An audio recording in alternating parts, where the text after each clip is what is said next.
In the end, humanity finally achieved victory. They defeated the 6 great demon gods who plotted to destroy the world.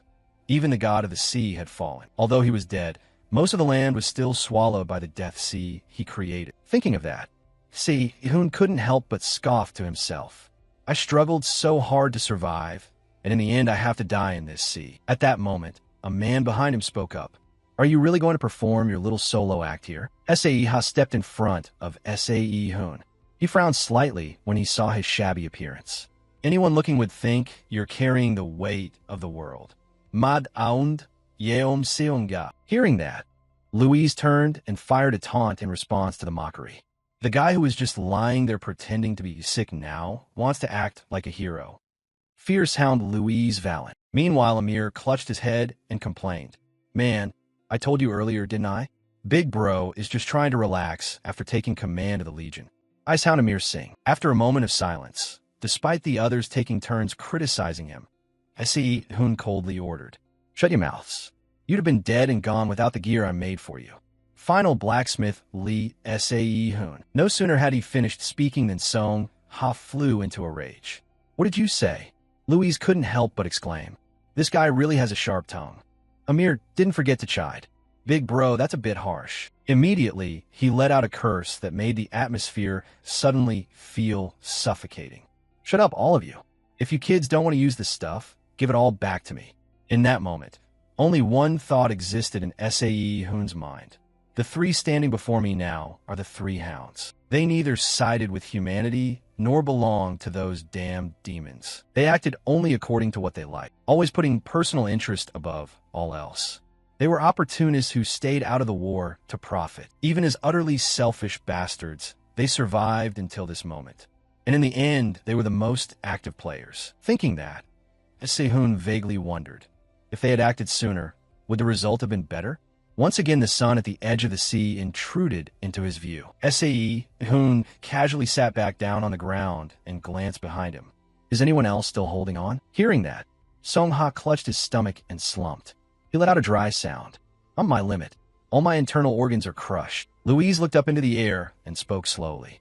Things over here aren't any better. It seems to be a cursed wound. The blood just won't stop. Meanwhile, Amir kept groaning.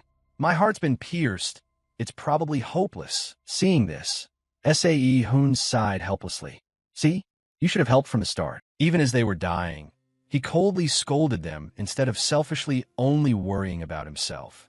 You 3 miserable dogs. Suddenly a loud noise rang out, catching Se-hun's attention. He saw that Song-ha, Louise, and Amir had collapsed. At the sight, he calmly stood up and let out a faint sigh. Even until the last moment, they're still causing trouble. Then, Se-hun slowly approached and gently took the hammer. He lifted the object into the air, eyes fixed on the piece of metal below. After a while, he carefully drove the blades into the ground beside Amir's body. Now Se-hun's voice was hoarse with anger. Learn to respect your gear a little. It's too busted to use like this.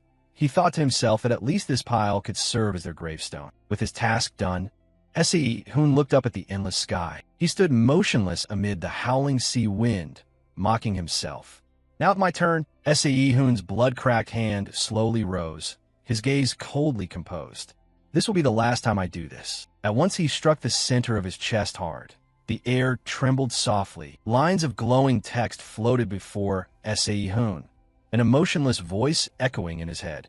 Commencing extraction of link from subject Lee Se-hun. The level of linkage to the maker of Lee Se-hun had reached the negative tier. A crystal appeared in his hand, a pale blue light forming around the invisible ore. The cold system explained. Unique skill. A linked smith can extract special or from a target with a connection. The ore's effect depends on the relationship and potential of the subject. Se-hun stared at the crystal, thoughts stirring within him. However, if I use it on myself, what it produces is worse than a scrap of common iron ore. A colorless or a linkage or extracted from Lee Se-hun. It's completely hollow. If only I had awakened this ability a little earlier. He looked at the pale ore in his hand, digging his nails in, whispering to the darkness as if pleading. If there's nothing inside, then swallow the regret that torments me. Immediately after, Se-hun suddenly raised the hammer in his hand, A distant rumble echoed. He looked up at the roiling black sea. Is this echo the sound of the Death Sea or the sound of waves? I've heard for so long. But one thing he was sure of, whenever that tone vibrated in his ear, in that moment, Sae Hoon frantically brought the hammer down onto the object. A bold idea formed in his mind. A masterpiece beyond imagination would always be born. At the last minute the hammer struck. A column of light shot up into the sky. He raised the hammer high, his voice low and resolute. Until the end, and still no special ability? After saying it, Sae Hoon couldn't help but mock himself. I thought something good would appear, even if it were my own linkage stone. Staring at the colorless metal in his hand, he muttered inwardly, "It's still tediously dull. Instead, I will end this life with my own hands." At that moment, Sehun's facial muscles suddenly tensed, his eyes rolled back, and he burst into a laugh, warped and echoing across the Death Sea, both mad and tragic. I'm really a madman, thinking the only thing I'd do to the last was swing a forging hammer. In that instant, Sehun sank into a tangle of thoughts, and when he cast aside the final sword, he realized the truth about the sound of the waves that had appeared often since he awakened magic. All this time he'd wondered what that noise meant. It turned out to be the presence of the Sea of Annihilation. His eyes closed, regret weighing like a boulder, his lips moving in remorse. If only I had understood that a bit earlier, or should have persuaded those 3 dogs sooner. Sae Hoon denied. No, if I had forged for others, even a little earlier, perhaps things could have turned in a different direction. The space around Sae Hoon suddenly twisted, and a gigantic image of an ancient war machine appeared. An announcement voice echoed. The spiritual image of the war engine has manifested. The primal mnemonic pictograph skill is being activated. Amid the blinding light, a strange calm voice sounded. Contestant, welcome. Open your eyes. Sae Hoon opened his eyes, breath ragged, a touch of panic rising. What? I'm not dead yet.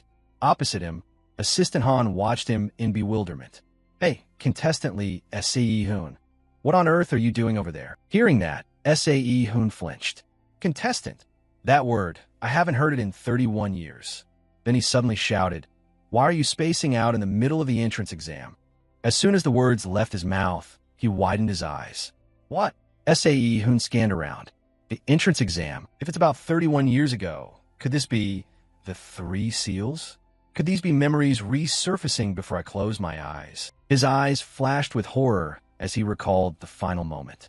Wait, the mental image phenomenon I saw right before I died. The air around Sae Hoon seemed to freeze, his breath ragged.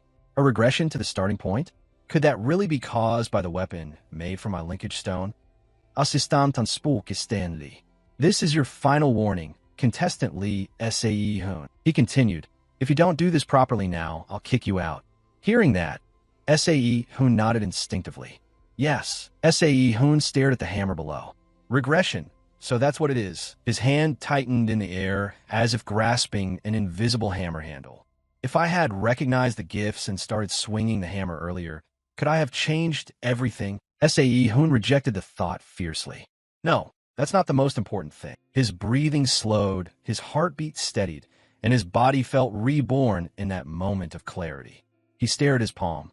There was only one thing that truly mattered now that he had to accomplish. That was thinking that. The corner of Sae Hoon's mouth lifted. He straightened in the room, his gaze burning like a forge reigniting its first flame. His voice deep but resonant in his mind.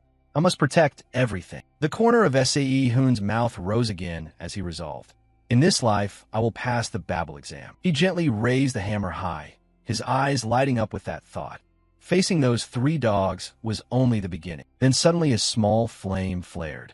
Inon blinked in surprise and leaned slightly toward Sae Hoon's forge, eyes wide. The other contestant only saw Sae Hoon furiously hammering at the metal. Incheon immediately stepped closer, his gaze fixed on Sae Hoon's hands. It was astonishing, seemingly slow, yet the rhythm matched a clear, pure resonance perfectly. He carefully tracked the metal in Sae Hoon's hands with his eyes, unable to help but marvel. This was peak forging skill. In that moment, Inon stood motionless, eyes never leaving him. He swallowed and kept his eyes on the bar of iron taking shape. What level of perfection was this? At the same time, Assistant Han's eyes widened in astonishment. Did he really produce that? Seeing this, Incheon curled his lip in a smirk. A genius applicant. If he submitted that as is, he'd pass immediately. Just then, Sae Hoon struck the metal hard with his hammer. A loud noise rang out, drawing everyone's attention. Then suddenly the metal shattered into fragments. Assistant Han was nearly frozen in place. Over here, Incheon stared in shock, eyes wide. After a brief silence, his lips moved slightly.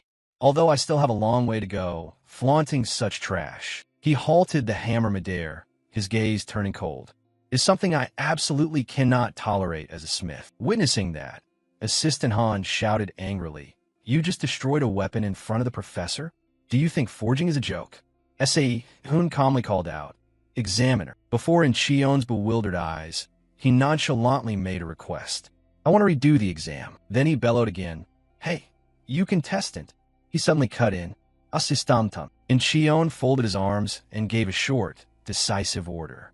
"Bring him the remaining materials." Assistant Han was taken aback, stammering, "What?" He raised an eyebrow and fixed him with a cold stare. "He didn't actually break the rules, did he?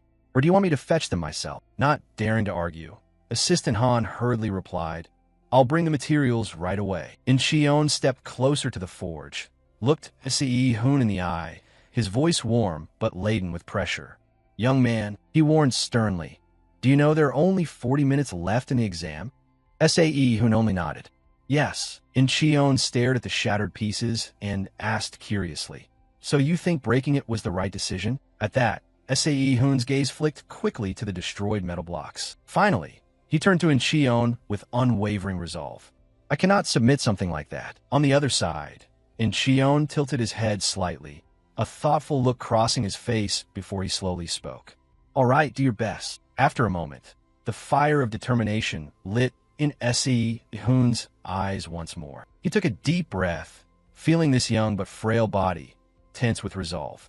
With his body, perfect forging would indeed be very difficult. Thinking that, Sae Hoon frowned. Mana, strength, and time were all running out.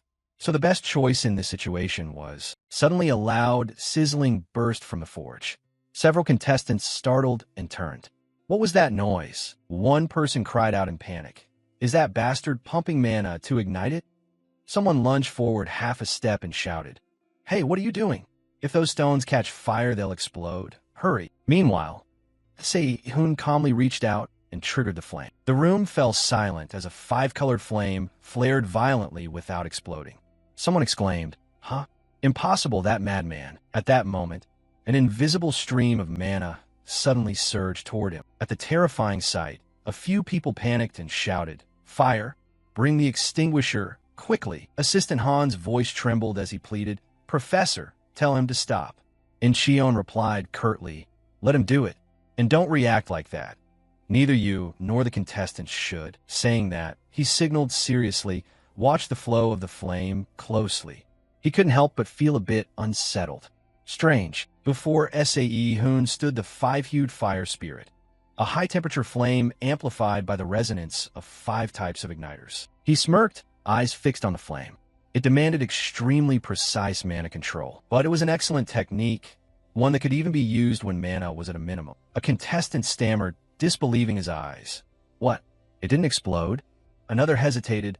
"Wait, could that be?" Someone pointed at the iron ingot in the forge and shouted in amazement, "The color of the ingot has changed." Seeing that, Incheon quickly understood. So that's it. He resonated the igniters to amplify the firepower and alter the ingot's properties. He looked at Sae Hoon with concern. This would significantly reduce the time needed for forging. However, with only 30 minutes left, time was still tight. Thinking that, Incheon quietly concluded, "The earlier forging sequence was excellent, but if that's all he has, he won't finish in time." Sharp shards of metal flew up into the air. Seeing that, he curled his lip in a sneer, a rare light flashing in his eyes. Then Sae Hoon clenched the mass with his bare hands and slowly put it into the forge. Sae Hoon gasped out each breath with difficulty, then resumed hammering the metal forcefully. Suddenly, Sae Hoon's arm froze midair. He gritted his teeth, feeling his mana drained, and muttered to himself, "Damn it, I'm out of mana and the protective layer shattered. Damn this weak body. I need to start training as soon as this exam ends." Still, somehow blood was seeping from Se Hoon's palm, fresh blood slowly spreading across his hand. In that moment, he had only one thought. He couldn't waste a single second. Then Se-hoon once more hammered like mad, silently deciding to push his body to the limit. At that time, In-cheon's voice rang out. 10 minutes, 3 minutes. In a final minute, he bellowed, his voice shaking the space. 1 minute. As soon as the words ended, Se-hoon immediately raised the blade in his hands. In-cheon shouted again, "Stop!" Hearing that, he slightly opened his mouth and exhaled. At that moment, Se-hoon clenched his hand beneath the workbench as fresh blood continued to drip. At the same time, the system's bright screen flashed, completed. The 5-colored flame sword has been completed. You have acquired the Artisan of Flame Skill, C. The announcement continued to echo in the air. The judgment rank for the 5-colored flame sword is high. 5-colored flame sword, quality rank, high, upper mid. A curved sword engraved with 5 flames. The flames compressed within the blade react to mana, producing brilliant colors. This item reveals the potential of its smith. The sword's color and properties may vary slightly, depending on the nature of the mana infused. Someone repeated in a trembling voice, "The weapon's rank is high." Se-hoon added, "Please check the detailed description in the info window. Anyone can see this is a passing result." Assistant Han burst out excitedly, his voice nearly shouting as the air erupted. He passed. In-cheon waved his hand to signal. "Silence, you brat." He immediately lowered his voice. "Sorry, sir." The scene shifted to a room. Professor Kim in Cheon's office. Inside, he glanced back anxiously. Se-hoon sat upright in front of the desk. He asked with unwavering eyes, "Is this sword worthy to submit this time?" In-cheon was silent for a moment, then replied, "For now, yes." He exhaled, still seeming somewhat dissatisfied. "Lee Se-hoon, I'll be frank with you." In-cheon's tone grew heavy as if bearing the weight of an era. "This place will not meet your standards." He emphasized each word. "You would do better to withdraw your application." In-cheon continued in a low voice. "Babel's reputation can be overwhelming, but the metallurgy department hasn't produced any notable achievements lately." Se-hoon remained silent. He narrowed his eyes at him. "It's a truth I already know well. Babel's metallurgy department will be shut down in 8 years due to declining standards. In the future, the Vulcan Academy will become the world's premier institution for training smiths." After a brief hesitation, In-cheon tentatively offered, "Perhaps Vulcan will be the best place in the future." At that, Se-hoon cut in. "You're wrong, Professor. The best place won't be Vulcan." He pointed at himself with confident eyes.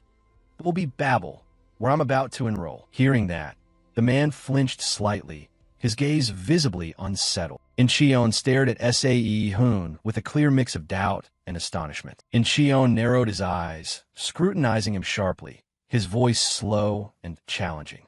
"In that case, you must become the top student of your department first. Are you confident?" He answered without hesitation. "Of course. At least at the student level, no one will surpass me." No sooner had he finished speaking than In-cheon's expression changed.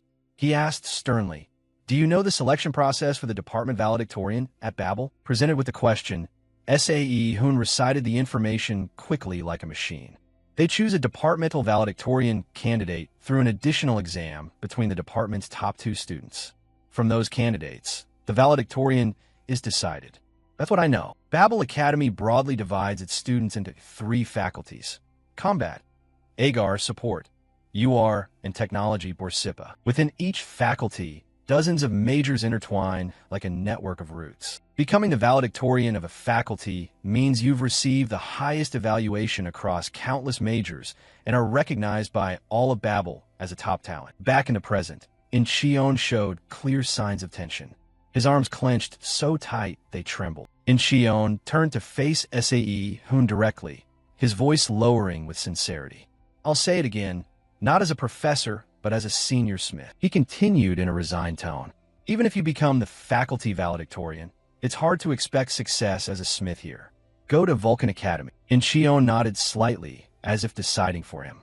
"That is the path for you." Se-hoon looked at the man before him with rare respect, thinking inwardly. He puts his junior's future above his own.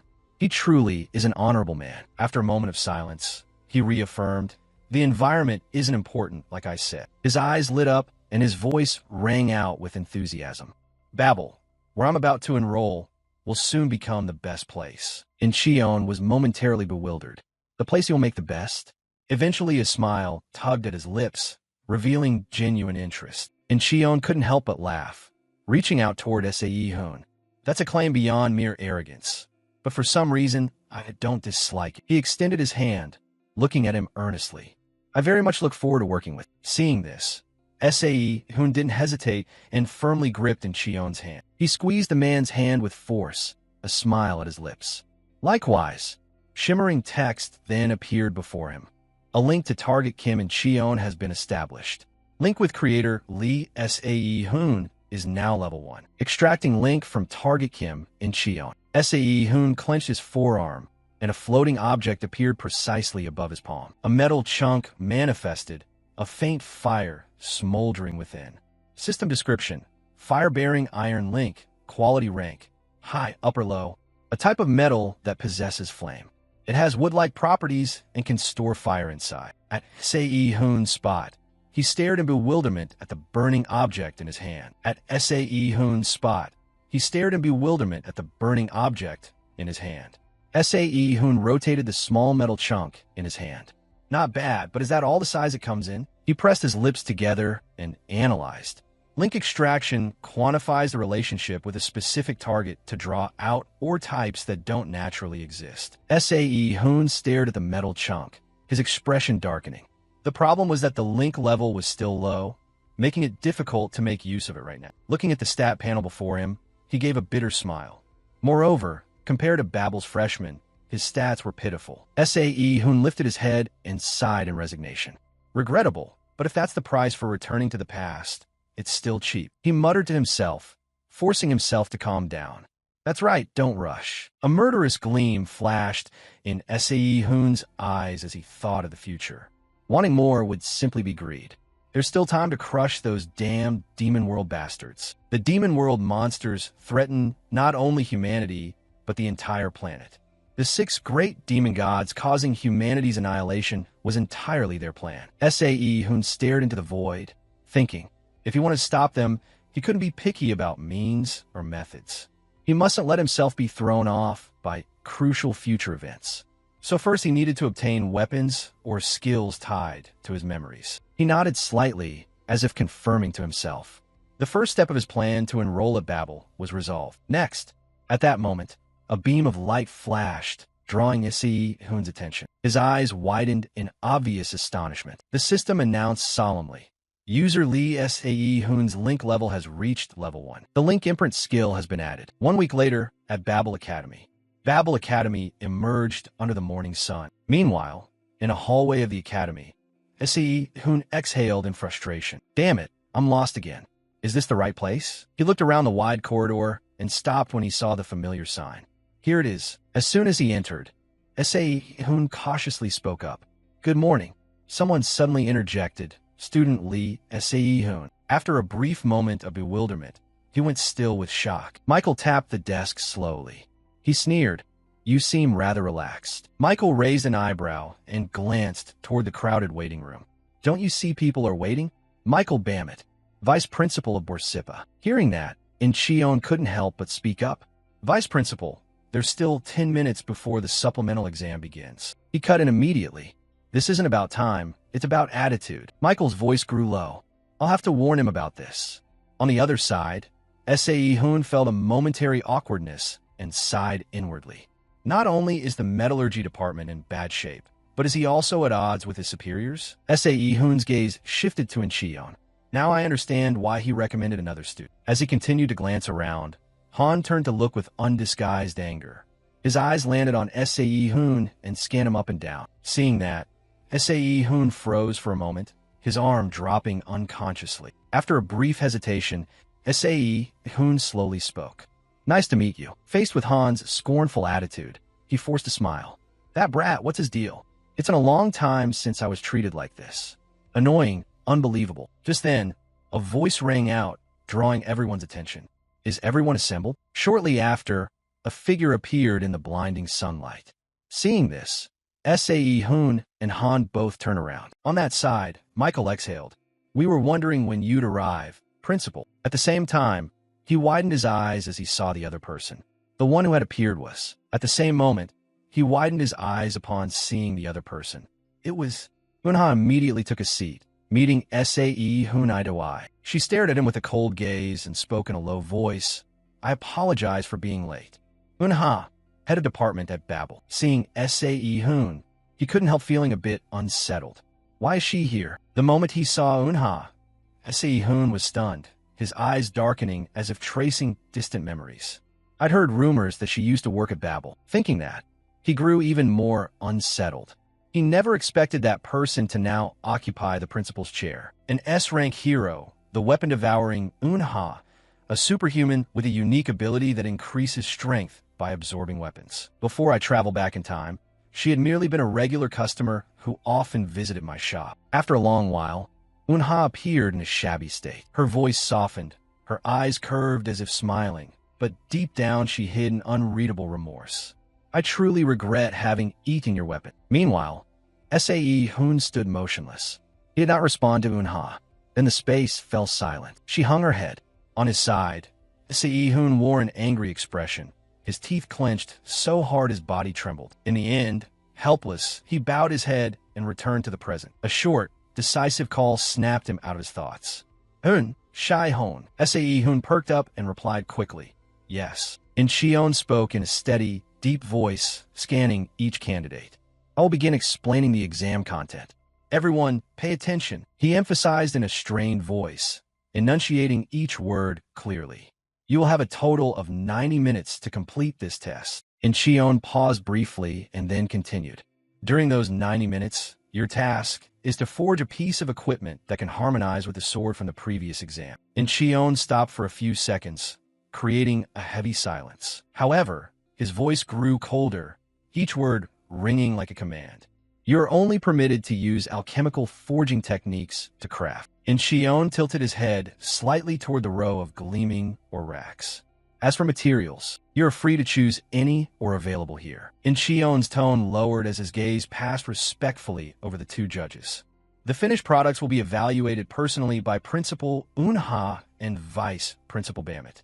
So pour your heart into creating something you can be proud of. He then brought his hand down decisively, his voice sounding like a starting bell.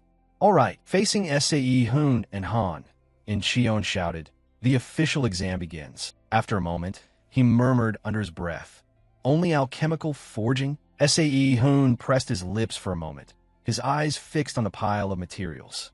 I need to create resonance with pure magic to prevent the primal spirit energy from rupturing. Seeing this, Han gave a derisive chuckle. Do you think staring at that will make your mana increase on its own? He lifted his head slowly, his gaze growing colder. Did I hear that wrong? Sae Hun asked curiously. Were you just aiming that mockery at me? He sneered again. Who else is there around here besides us? Just then, Shion's voice rang out coldly. Bummet. He raised his voice in admonition. Refrain from making remarks unrelated to the exam. Hearing that, he bowed his head slightly. I'll be more careful. Sae Hun was momentarily stunned. Bummet. What the hell? So this guy turns out to be the judge's son? Michael Bamit. Bummet. Thinking that, he broke into a sly grin. No wonder they looked so alike. Sae Hun turned to him with a bitter look. The more he thought about it, the more ridiculous it seemed. Han thought to himself, it seems that guy has realized it. He curled a contemptuous smile. I'm the vice principal's heir. He's just a commoner with low standing and the weakest mana among the candidates. As for me, born into the famed Bamit family of alchemists, I possess magical power comparable to the top graduate of the second-year cohort. The outcome of this confrontation was decided from the start. On the other side, Eunha watched their every move. She smiled faintly. Lapis stone and southern sea pearl. Both are materials that contain enormous amounts of mana. Moreover, they are primal ores imbued with water element spirit energy. Upon hearing this, Shion continued in a low tone. Water element mana is peculiar, making forging extremely difficult. Michael curled his lip. That's ancient history. Modern alchemical forging techniques have advanced far beyond the past. In response to his arrogant expression, Shion interjected. It's true that alchemical forging isn't bound by space or circumstance, but crafting time varies depending on the practitioner and the ore. So under today's conditions, only 30 minutes. Meanwhile, Michael kept smiling, his grin so malicious it was chilling. He lowered his voice. Han can synthesize any ore. In just half an hour. A few days ago, Han spun a crystal using spirit energy. And Xion couldn't help feeling uneasy. Perform a resonance synthesis in only 30 minutes? He unconsciously felt used. What the? If his skill can complete a resonance synthesis in 30 minutes, he far surpasses the second-year students, let alone freshmen. And Xion's gaze swept over him as suspicion formed. Compressing time for forging magical stone, preparing abundant materials in advance, and dictating the alchemical method. They had deliberately chosen a test topic that favored Han absolutely.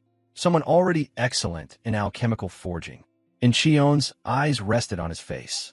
Michael was as cunning as a venomous snake. After a moment of silence, Se-Hun exhaled softly. This will do. Unha looked at him curiously, a hint of surprise showing. That is, the group's eyes fixed on him. Hydrate stone and crimson fire rock. Michael frowned slightly, sensing the unstable oscillations from the two mineral blocks. They were fire element versions of lapis stone and southern sea pearl with staggering mana concentrations. He said coldly, I don't know how capable he is, but his ego is definitely huge. Han couldn't help but glance at Se-Hun. He squinted at Se-Hun's pile of materials. Did he deliberately choose, or is completely opposed to his own? Thinking that, Han chuckled. What an idiot! With your meager mana, don't even dream of controlling the crimson fire rock. He smiled faintly, his gaze dropping. This looks easier than I thought. Suddenly Han's expression changed, turning back to Se-Hun. System notification. The Covenant engraving skill has been activated. The system's dry chime rang out as magical light surrounded him. Covenant engraving. Harmony is now active. Covenant engraving allows the user to attach Covenant stones to use available equipment slots. Left hand, right hand fitted with the iron fire silver onto the right arm. Immediately after, a flame slowly fell straight down, only to see Se-Hun's arm engulfed by the fire. Witnessing that, Han ground his teeth. That guy, what useless tricks is he playing? Meanwhile, he kept intently activating the metal blocks. At that moment, the iron ores began rotating around each other. Seeing that, Se-Hun smirked, a spark of flame lighting his eyes. At the same time, Unha's group continued to stare at him. Over here, Michael raised an eyebrow. Is he trying to create resonance using the same attribute as the mineral? How stupid. The basic principle is to use pure mana to make primal ores resonate with each other. He silently judged that if he forced it that way, sooner or later the magical elements would erupt out of control. Thinking that, Michael sneered. The idiot. He's bound to cause an accident. Then suddenly Se-Hun thrust his hand forward, and a layer of scales covered his arm. The entire space fell silent. Se-Hun held his position, witnessing the scene, and Xion and Unha hastily bowed their heads. Meanwhile, Michael's eyes went wide. What is this terrifying firepower? At that moment, a sword was formed. As soon as he saw it, Se-Hun slightly parted his lips. The system's voice immediately reached his ear. Iron fire silver removed. Equipment processing complete. Congratulations, you have successfully crafted the Ember Sword Sheath. Before the horrifying sight, Unha's eyes widened in astonishment. Michael was so shocked his whole body froze. He couldn't help feeling unsettled. No way. He actually succeeded? The system screen flashed instantly. Ember Sword Sheath.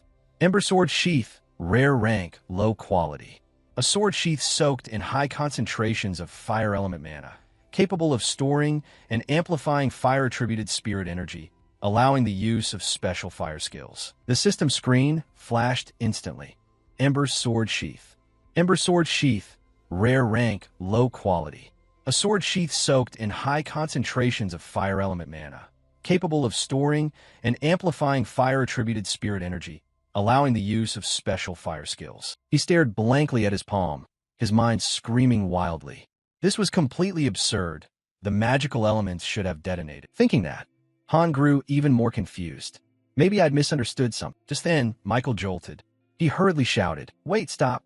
If you dare to infuse primal spirit energy into those magic stones then," only to see the orb in Han's hand begin to shake violently, his vision suddenly obscured by heat. Then the sphere unexpectedly exploded, shards scattering everywhere. A loud blast rang out, the space shaking with each echo. That afternoon, in the refining department's exam hall, the scene cut to a room where crystal fragments lay scattered on the floor. Over here, Han appeared with a scratched face. After a moment of silence, Inon hesitantly spoke. Normally, after a thorough assessment, he paused for a moment, grinding his teeth as if trying to swallow an unhidden irritation. One of the two will be nominated as the department's top graduate. Saying that, Inon lifted his head and looked straight at Han. However, the incident is truly regrettable. In that instant, he curled inward, clutching his bleeding arm. His gaze paused on Han before moving on. I never expected the exam to end with one side having to forfeit. At the same time, Michael ground his teeth. Despite his irritation, he tried to keep his tone calm. Since a student was injured during the test, the best course now is to void the results and schedule a retake. Hearing that, Inon spun around. He strongly objected. We don't have the right to overturn the results of an exam that's been conducted. After all, didn't that accident stem from Han's carelessness? He tilted his head, eyes like a blade fixed on Inon, voice cold to the bone. Professor Kim, it seems you care more about scores than your students' safety, don't you? When the words finished, he fell silent, a flash of anger crossing his face. Michael then rose and continued leisurely. Let's not discuss that yet. Michael strode slowly to the center of the hall, his gaze drilling into Se-hoon as if to strip away his secrets. The fastest resonance speed ever recorded academically is 5 minutes. However, he suddenly raised his voice, almost shouting. A freshman who just stepped onto campus can channel mana and achieve instant resonance. Do you find this even remotely plausible? The original essence of alchemical forging was a technique developed to craft weapons using only mana in situations where normal forging was impossible. Therefore, the core of alchemical practice is not the traditional forging method that subdues or by the smith's life, but to return to the root of the mineral core and awaken the latent life within it. That is the true pinnacle of alchemical forging. At that moment, Se-hoon had one thought. What he'd just done was proof of that. And this was the answer smiths would eventually discover after countless failed experiments. It's a simple method that will become standard in a few years, so there's no reason for him to hide it. But he wasn't about to teach a stubborn old man who only shouted and refused to listen. Finally, he said coldly, I really don't understand what the hell you're babbling about. Hearing that, Michael's mouth curled. Just as I suspected, you've used cheating tricks. He sneered with biting contempt. A worthless rookie forging a rare-ranked piece? If you intended to cheat, at least make it remotely convincing. Se-hoon frowned, his eyes darkening at the insult, but his voice restrained. What are you talking about? Just then, someone stepped in to cut off the tense conversation. Exactly. This is ridiculous. Michael bowed very low, though the corner of his mouth lifted with calculation. I know. You will surely understand the issue. Principle indeed. This is absurd. We must strip Lee Se-hoon of his right to compete for cheating and hold a redo. Meanwhile, she calmly walked past him. Eun-ha stopped before his sword. Inon watched her in bewilderment. The principal. At that moment, Eun-ha carefully grasped the sword. A whisper escaped her. Unbelievable. Drool ran from the corner of Eun-ha's mouth. Then suddenly she pointed at Se-hoon. Student Lee Se-hoon. Eun-ha surprised everyone with a request, her eyes shining like a child who found a treasure. May I bite a piece? No, just lick it. Can I taste it once? At those words, Michael was nearly stunned, his expression showing bewilderment. Meanwhile, Cheon stared at her in astonishment. Lick it. Suddenly a gurgling sound came from Eun-ha's stomach. Hearing it, the group nearly froze. That late afternoon, in the city center, Se-hoon casually left the academy. He stood beneath the blazing sunset, a thought rising in his mind. Indeed, the refining department was still quite immature. Its level of completion hadn't reached the final stage. Thinking that, Se-hoon tried to reassure himself. Even so, he smiled softly, his hair moving in the evening breeze, an unmistakable smugness on his face. To witness Deputy Principal Barmit trembling with rage. What a joke. A passerby eyed Se-hoon warily and whispered to his friend. He smiles like a creep. The friend hurriedly urged, that person is strange. Don't look them in the eye. Just keep moving. Turning back to Se-hoon, he suddenly froze. Wait, that reminds me. Barmit. This name sounds familiar, but where have I heard it before? Se-hoon smacked his forehead frantically, mumbling nonstop. Barmit, Barmit, Barmit. Images from his previous life unexpectedly resurfaced. Louise whispered angrily. Back in Babel, the cheap weapons I bought after doing hard labor under that bastard's orders suddenly exploded. Then he suddenly shouted, his voice full of resentment. That's why I was burned by mana and ended up in such a miserable state.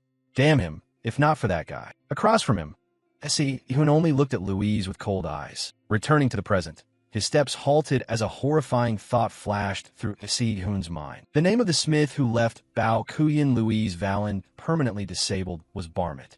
Could Han Barmit be that man? At the thought, he frowned. His primary goal in this life was to approach and redeem the three hounds. But perhaps reforming the brutal hound wasn't necessary anymore. Ehun then smirked coldly, his eyes turning cunning. A thought flickered through his mind. Because if he just stopped Han Barmit's rampage, Louise would never go astray. In an instant, the scene shifted to the refining department's meeting room. Angry shouts echoed inside. Are you seriously going to make student Lee Ehun our department's valedictorian? A representative spoke slowly, suspicion underlying his tone. Professors from other departments have spoken up. Are you serious about this decision? The person beside him hesitated. Even if you intend that, this is a bit much. Unha slowly placed both hands on the table, her eyes calmly sweeping over each face, her voice deep but resonant. Is there anyone here who objects? An elderly professor shook his head gently, his gaze showing some caution, his voice conciliatory. Not exactly. Instead of objecting, Michael cut in. This reads more like earnest advice. He continued composedly. After all, Principal, you've only been in office a short time. At that, Unha's expression changed, an unmasked anger. Another person added, yes, we admit his equipment is impressive, but perhaps we need to review it more thoroughly. Incheon interjected. You professors say that because you haven't seen Lee Ehun's Ember Sword Sheath with your own eyes. His crafting may be crude, but if you look at how the mana is channeled and its compatibility with the five-color flame sword then, one among them couldn't help but exclaim, truly astonishing. But honestly, I still have doubts about its practicality. At the same time, someone else spoke up. This weapon may only be at roughly 60% of the completeness Lee Ehun hoped for. And that very incompleteness shows its enormous potential. She didn't fail to emphasize each word. If after witnessing it, the room's atmosphere seemed to freeze as Unha continued slowly, each word falling heavy as a hammer.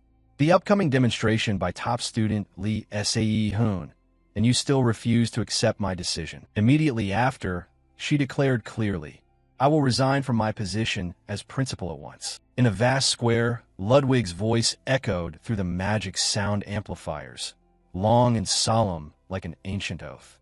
54 years ago, the heavens bestowed the Tower of Heroes in response to humanity's evolution. The air suddenly grew heavy as an illusion recreated a sky split open. His tone turned graver. In response, Hell unleashed a chaotic mire that rots all life. As we found new opportunities to pursue, a great catastrophe also arrived. Standing at the center of the hall, Ludwig lectured solemnly, his tone immensely stirring. Babel was formed amid that turbulent current. This is the largest academy in history, built in the heart of the Pacific. To this day, Babel has trained countless outstanding heroes. At that, he solemnly named an example. Notably, the Ascendant Emperor, Lord Ludwig Sut. And then, you will also become part of them. Ludwig's voice grew earnest. Step forward. To all who have set foot in this Babel Academy. His voice rose, solemn and sacred like a battlefield oath. That is the noble mission of a hero. The speaker was the Ascendant Emperor Ludwig Sut. Ehun stood silently among the crowd, watching Ludwig on the dais with calculating eyes. Observed up close like this, he seemed very kind, though in truth he wasn't exactly a purely gentle old man. The master of ceremonies stepped forward, raising the microphone. Next, we will come to the performances of this year's outstanding valedictorians. We invite each department's top students to the stage. At the call, the group of male and female students stepped up to the stage in turn. Ehun watched their proud backs ascend, his gaze darkening as memories from his previous life flashed by. A department valedictorian? In my past life, I wondered why so many people got arrogant just because they did well at the academy. At that moment, the host shouted, now we will begin the skill demonstrations. He glanced around, the corner of his mouth forcing a smile. Witnessing this, It seems I've understood the issue. At the same time, the master of ceremonies loudened his voice. The specimen used for today's demonstration is none other than this masterpiece. Ladies and gentlemen, no sooner had he spoken than Automaton Model 9 appeared. Seeing it, he introduced it excitedly. A golem from the factory, Automaton Model 9. It even has combat capability equivalent to a C-rank hero on this side. Sae Hoon's eyes glued to Automaton Model 9. He smiled faintly with interest. A combat automaton specialized for fighting? Since it's not equipped with any specific weapon, it will probably use martial arts, right? The host reached toward the arena entrance. The opening performer is the representative from the combat department. His voice rang dramatically. The performance will be by Aquar's valedictorian, Jake Myers. Aquar valedictorian Jake Myers. Then Jake and Automaton Model 9 immediately appeared on the stage. Sae Hoon squinted as the dark-haired youth stepped out. If it's Jake, I think he's the third son of the Myers family. Rumor has it he's eccentric in pursuit of martial arts. Born into a family famed for swordsmanship, the rumor seems true. At that moment, the host shouted, "Then we will begin immediately." Across the arena, the automaton's eyes lit up. That was also when he gave the signal. "Begin the match now." No sooner were the words out than it spun its toe sharply on the ground, and the automaton lunged swiftly toward Jake. It immediately snapped down a punch. Jake spun away to dodge. Meanwhile, the automaton wildly swung its fist toward him. After a moment, Jake leapt down, his toes skimming the ground. He looked up at it. "Now it's my turn to show off." Having said that, Jake didn't hesitate and charged straight at the automaton. He clenched his fist and instantly drove a punch into its body. Witnessing that sight, the students were nearly stunned into silence. On the other side, Jake continued his frenzied assault on the automaton. Sae Hoon widened his eyes at the terrifying burst of speed. "What's going on?" I clearly remember he died young as an A rank in his mid-20s. Thinking that, he couldn't help but feel a bit unsettled. At this level, he should be the kind of genius who appears once every 10 years at BAP. Sae Hoon whispered inwardly, full of doubt. Why did he only stop at A rank in his previous life? Back to Jake, he curled his lip in a cold smile. With just this much, at the final moment, he swung his arm to finish the fight with the automaton. Its head flew into the air and fell to the ground. Jake sheathed his fists and stood straight amid the dust dissipating. He exhaled softly. "It's been a long time since I moved this freely." The host's voice trembled for a moment. Truly, then he nearly shouted with excitement. What an utterly satisfying and wonderful performance. Student Jake defeated an automaton with the strength of a C-rank hero in a single breath. The host turned to Jake, unable to hide his admiration. "That's the caliber of Aquar's valedictorian." Sae Hoon frowned slightly, thinking to himself, he really caused a huge explosion right from the start. The next performer will definitely face considerable pressure. The announcer's voice rang out again, this time with a different tone, calmer and more solemn. "Next, please welcome the valedictorian of the UR support department. The performer will be student in Erica." He raised an eyebrow as the long-haired, black-haired girl stepped out. It turned out she was UR's valedictorian. Pressure? There's nothing to worry about. Erica, eldest daughter of the Ino family, one of Japan's 3 most renowned houses. She wasn't a peak conqueror, but had built a reputation as an S-rank hero with a mythic grade weapon. Yet in the end, she was corrupted into a fiend and was killed by her own family members. At that moment, Sae Hoon made a decision in his mind. Since in the future, she'll be eroded into a demon, forming ties with her won't benefit. Then suddenly Erica turned and looked toward him. Seeing that, Sae Hoon froze for a moment, staring at her bewildered. He innocently watched Erica's steps, his heart tangled like thread. What was that? Did she just look at me? At the same time, the host announced solemnly, "The automaton used for this performance is Model 9, equipped with armor, with defensive capability 1.5 times superior to the previous version." He shouted excitedly, shaking the space.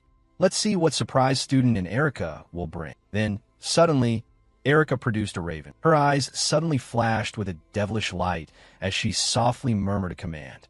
"Advance." No sooner had she spoken than the raven flew straight outward. It shot up into the air and circled around the automaton. At the unexpected sight, Sae Hoon was briefly disconcerted.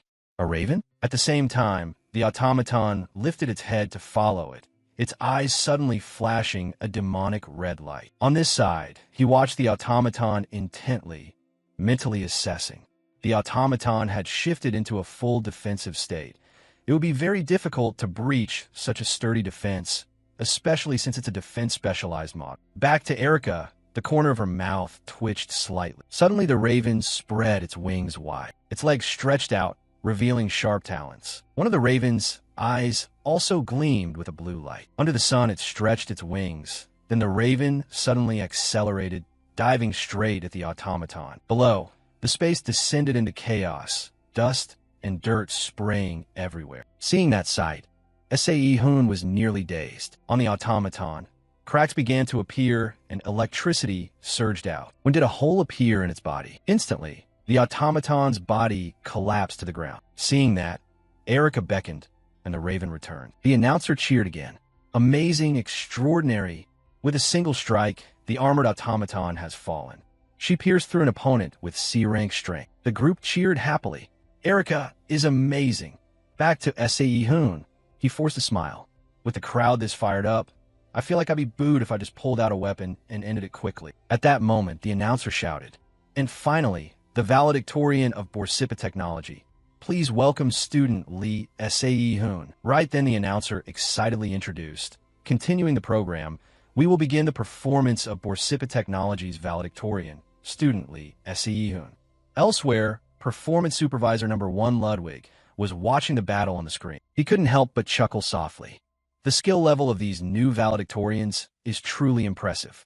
How long has it been since we've seen a valedictorian from the refining department? After saying that, Ludwig felt a bit worried. Would the pressure be too much for that teenager? Beside him was performance supervisor number 2, Principal Unha. She stated firmly, there will be no problems. The stands buzzed as Sae-hoon stepped into the light. The announcer smiled insinuatingly. Will he deliver a performance that surpasses Jake and Erica just now? Someone couldn't help but exclaim, he's so handsome. The announcer's curiosity was piqued. Is that a rare grade equipment? That's rare to see from the refining department. A female student cheered excitedly. Great freshman. At the same time, Sae-hoon decisively drew the sword from its sheath. He swung the sword sharply to one side, eyes fixed on his opponent. At that moment, the image of the sword appeared behind Sae-hoon along with countless functions. A male student spoke, half admiring, half skeptical. Indeed, a freshman crafting rare-grade gear is miraculous. The student beside him hesitated. But compared to other departments, it still seems to lack a breakthrough. Rustling spread as some students showed disappointment. A rare-grade item that looks a bit plain, huh? After all, the previous departments put on such flashy displays. The male student felt uneasy. I still don't know what he's planning to show in this performance. I really want to know. In a corner of the stands, Michael smirked slightly, ambition gleaming in his eyes.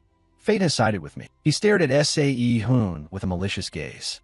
With this move, the principalship of Borsippa will surely be mine. In contrast to Michael, Unha's face was calm as the sea. Back at the stands, the announcer quickly announced, to serve this performance, Model 10, with power comparable to a D-rank hero.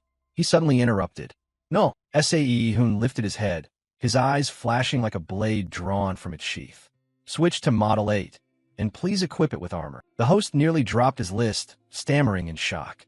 What was he asking for? Model 8 can sometimes withstand attacks from a B-rank hero, and yet he's asking for it to be outfitted with armor too. He hesitated for a moment. The host hesitated before continuing. It's hard to prepare that request on such short notice. He thought to himself anxiously, are you trying to sabotage this performance? At that moment, Incheon spoke up. I've already taken care of everything beforehand. A metallic entity suddenly appeared at his words. He looked up at the automaton. This automaton has already been fully armored. Seeing that, the host was briefly stunned. He had it prepared in advance. He glanced around worriedly, his tone faltering. If you're that determined. At the same time, Sae-hoon turned to look at Incheon. He remained silent, his gaze expectant directed at him. From the VIP stands, the host shouted excitedly. Then go all out. He forced a grin. Now I don't even know what's going to happen in this match. Immediately after, the host called out, begin. As soon as the battle bell rang, Incheon tensed. In that moment, he silently called out, Make a mess, then. Sae Hoon curled his lip into a smile. All right. He glanced toward the stands wherein Cheon was watching, a hint of a smile in his eyes. I should live up to his expectations a bit, right? The sword in his hand emitted a fierce, spiritual aura. Sae Hoon bent slightly, and the energy rolled into a circle. Seeing that, the audience cheered in excitement. This is insane. At the same time, Han curled his lip with scorn. All show and no real power. What can someone lacking mana really do? The fire streams in the five-colored flame sword inherently conflict with each other, and this eruption could spell disaster for the user if not controlled by vast amounts of mana. However, by exploiting the Emperor Sword Sheath's ability to store fire energy and the technique of channeling the ashen flame inside, at that moment, Sae Hoon murmured, "Energy charging process complete." On the other side, the automaton had activated its shield. Meanwhile, he swung the sword forcefully, igniting the flame. The move instantly sent the audience into an uproar. A thought formed in Sae Hoon's mind. If I trigger the blaze now, the fire spirits compressed inside will... His gaze fixed on the automaton's protective screen. Sae Hoon murmured at the decisive moment. Detonate simultaneously. In the stands, Michael's face went pale as if he sensed something was wrong. The host gaped in astonishment. What the hell? What does this madman try to do? After a while, the thick dust gradually cleared. Sae Hoon slowly sheathed his sword, and he exhaled in rapid breaths. With it over, Sae Hoon scanned the cut across the arena. Maybe I went a bit too far? Sensing the urgency, the announcer grew flustered. The technical support team, please come to the central hall immediately. He hurriedly declared. With that performance, the contest is over. After a while, the click of high heels echoed throughout the great hall. Inside, Sae Hoon wore a puzzled expression. The moment she saw him, Eunha bowed slightly. I'm very sorry to have kept you waiting after calling you here. I had to help clean up the mess at the arena. Sae Hoon scratched his head awkwardly. Don't worry about it. I'm the one who should apologize. I'm sorry for causing that scene in the central hall. He lowered his voice. I should have controlled my power a bit better. She looked momentarily baffled. What are you talking about? Studently, Sae Hoon. He asked anxiously.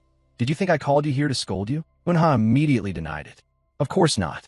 No, the real reason I invited you here is... At that moment, her stomach growled again. The strange sound made Sae Hoon blink in surprise. She cleared her throat softly to hide her embarrassment. What I mean is, finally she made an offer. I'm willing to pay 10 times the market price. Eunha looked him squarely in the eye with determination. Would you agree to transfer the five-colored flame sword and the ember sword sheath to me? At that, Sae Hoon's eyes widened for an instant. What? At that very moment, the bond with Eunha was established. Eunha suddenly leaned forward, speaking in a coaxing tone. It's truly a wonderful set of gear.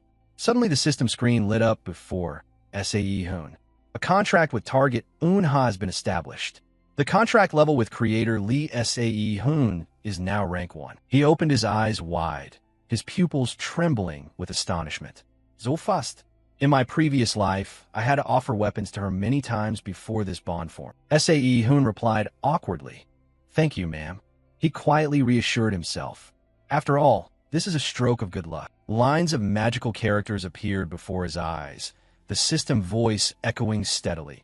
Extracting contract. The announcement voice grew more solemn, as if declaring a rare treasure.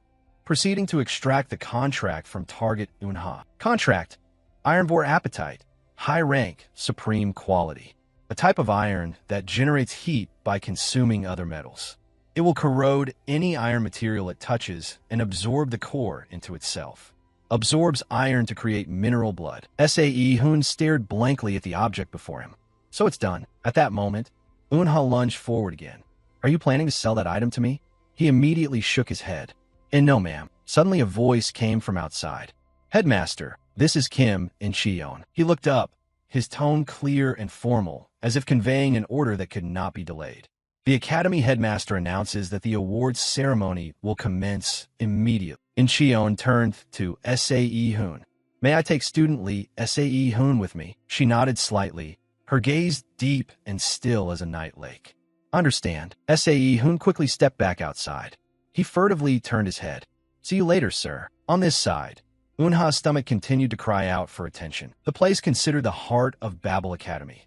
The main glass-domed building the Marduk mansion. The scene shifts in the mansion. Now, Sae Hoon hurriedly follows in Cheon from behind. He walked on while lowering his voice with a sterner-than-usual look.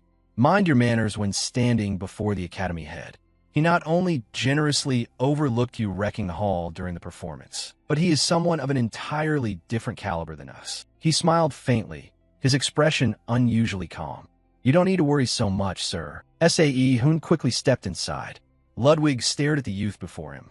You must be student Lee Sae Hoon, Ascendant Emperor Ludwig, headmaster of the academy. Before I rewound time, he was the hero who died fighting alone against the demon god Devastator of Heaven, one of the 6 great demon gods. His deathly bearing flashed through memory. A feeling of awe rose in him.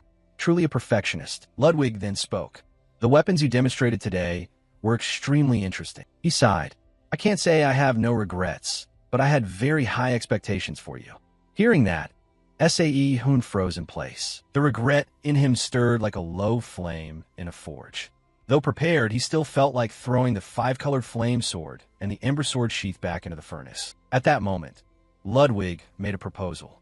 Therefore, to acknowledge your talent and efforts, I will grant you 2 rewards. He asked seriously, tell me what you need. Sae Hoon widened his eyes slightly. For the first time, surprise showed on his normally composed face. 2 rewards, he replied quickly, clearly, and without hesitation.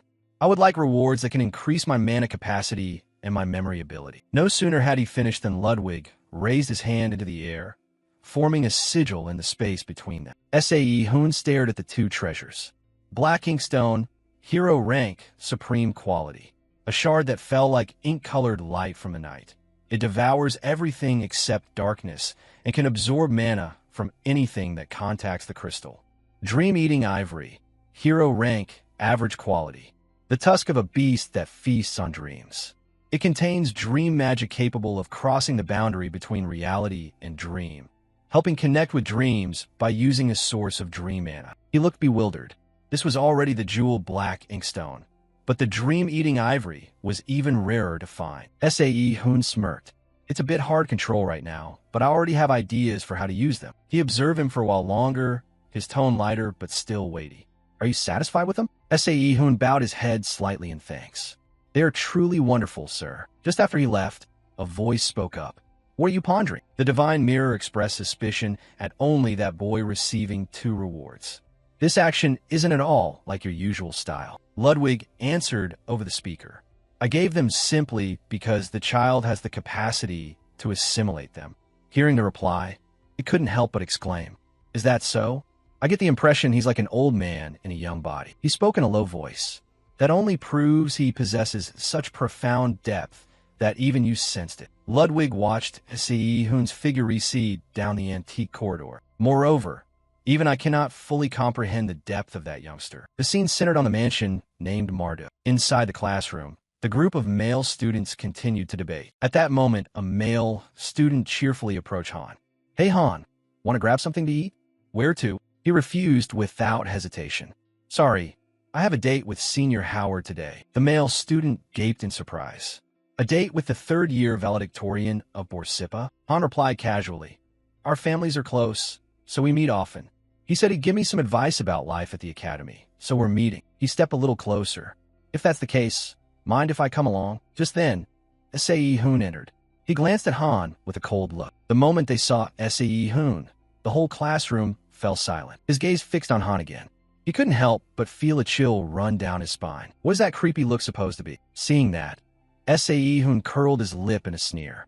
It seemed the kid was beginning to realize his place. On this side, Han grit his teeth as his pride was ground down. Damn it, losing to such a lowly brat? The classroom door swung open loudly. Cheon entered with decisive steps, his stern gaze sweeping the room. Everyone, settle into your seats. He glanced around the classroom. All right, it seems everyone is present. Cheon turned his attention to the class and continued. Since this is the first lesson, we'll begin with introductions. He introduced seriously. This metal bar is a material called reflective alloy. It is dozens of times more sensitive to mana than ordinary ores. Therefore, if you channel mana into it in this way. At this, Cheon emphasized each word. A weapon in your mind will form more easily. At the same time, SAE Hoon stared at him with reverence. It's no wonder he's listed among the world's top 100 artisans. But when I checked the contract stone, I vaguely realized this man truly is a talent. Incheon paused, his tone deepening with philosophical weight. Because it's so sensitive, it's difficult to use as a battlefield weapon, but it reflects traits from the subconscious, helping the user see themselves. He raised his voice. That's why equipment made from reflective alloy is called alternate egos. The refinement department's self-introduction will be replaced by crafting these egos. At the end, Incheon reminded them, the finished pieces will be displayed in the main building for a week, so do your best. The students replied in unison, yes. SAE Hoon's gaze settled on the male student. He thought to himself that a piece of reflective alloy here would surely be worth over 10 million kwon each. Typical Babel style. Even the greetings are extravagant. At the same time, Han flinched as he gripped the sword. Seeing that, he sighed endlessly. What a... SAE Hoon turned and sighed in resignation. There isn't a single person here with the most important talent. Just then Incheon spoke. Finally, SAE Hoon, please. He answered quickly. Yes, sir. SAE Hoon thought to himself that since he was already the department's top student, there was no need to hide his ability any longer. A bold idea suddenly occurred to him. If he's going to do it, then SAE Hoon's pupils flashed with the fire of ambition. Should he go all out this once? Then suddenly a loud explosion erupted inside the classroom. At the same time, a male student sneered, a lot of people are gathering here because of SAE Hoon's pull. Huh. He continued in a mocking, annoyed tone. It's ridiculous that they keep praising him as being of a different class. He's only a freshman, after all. The student beside him agreed. Exactly right. The male student leaned forward and nodded slightly. That's exactly what I was trying to say. The two looked up toward the object. Inon's voice suddenly echoed. Although an abnormal incident occurred during crafting when it absorbed 19 nearby reflective alloys by itself. But we judge that this incident actually demonstrates the talent of student SAE Hoon. Therefore, we decided to display it as is. A male student snorted, his sarcastic voice cutting through the murmuring crowd. That was definitely just a coincidence caused by some skill. The student beside him jerked his chin toward the piece, eyes full of doubt and jealousy. Isn't this just because he used too many reflective alloys at once? Another student interjected, it's been a long time since we've had a valedictorian from the refinement department. Maybe they're trying to promote him as a genuine genius. Just then Erica suddenly spoke up. I actually have a slightly different view. Jake stepped closer, curling his lip in a sneer. I agree with him. Saying this, Jake lowered his voice. It seems the amount of reflective alloy there still isn't enough to fully showcase SAE Hoon's true potential. In another development, the hammer face slammed down hard. At that moment, sweat poured down SAE Hoon's face. The man lowered his voice, astonishment flashing across his eyes. Did you manage the timing then? Even now, there hasn't been an error as small as 0.01 seconds. Assistant Han looked at him in disbelief. What more can we possibly teach a prodigy like this? He chuckled. Then just skip his part. He then signaled. Anyone want to see a demonstration? After a while, Assistant Han announced, all right, class dismissed. Meanwhile, SAE Hoon's gaze remained fixed on the hammer. Then he stared at the metal fragments on the table. Without hesitation, SAE Hoon raised the hammer again.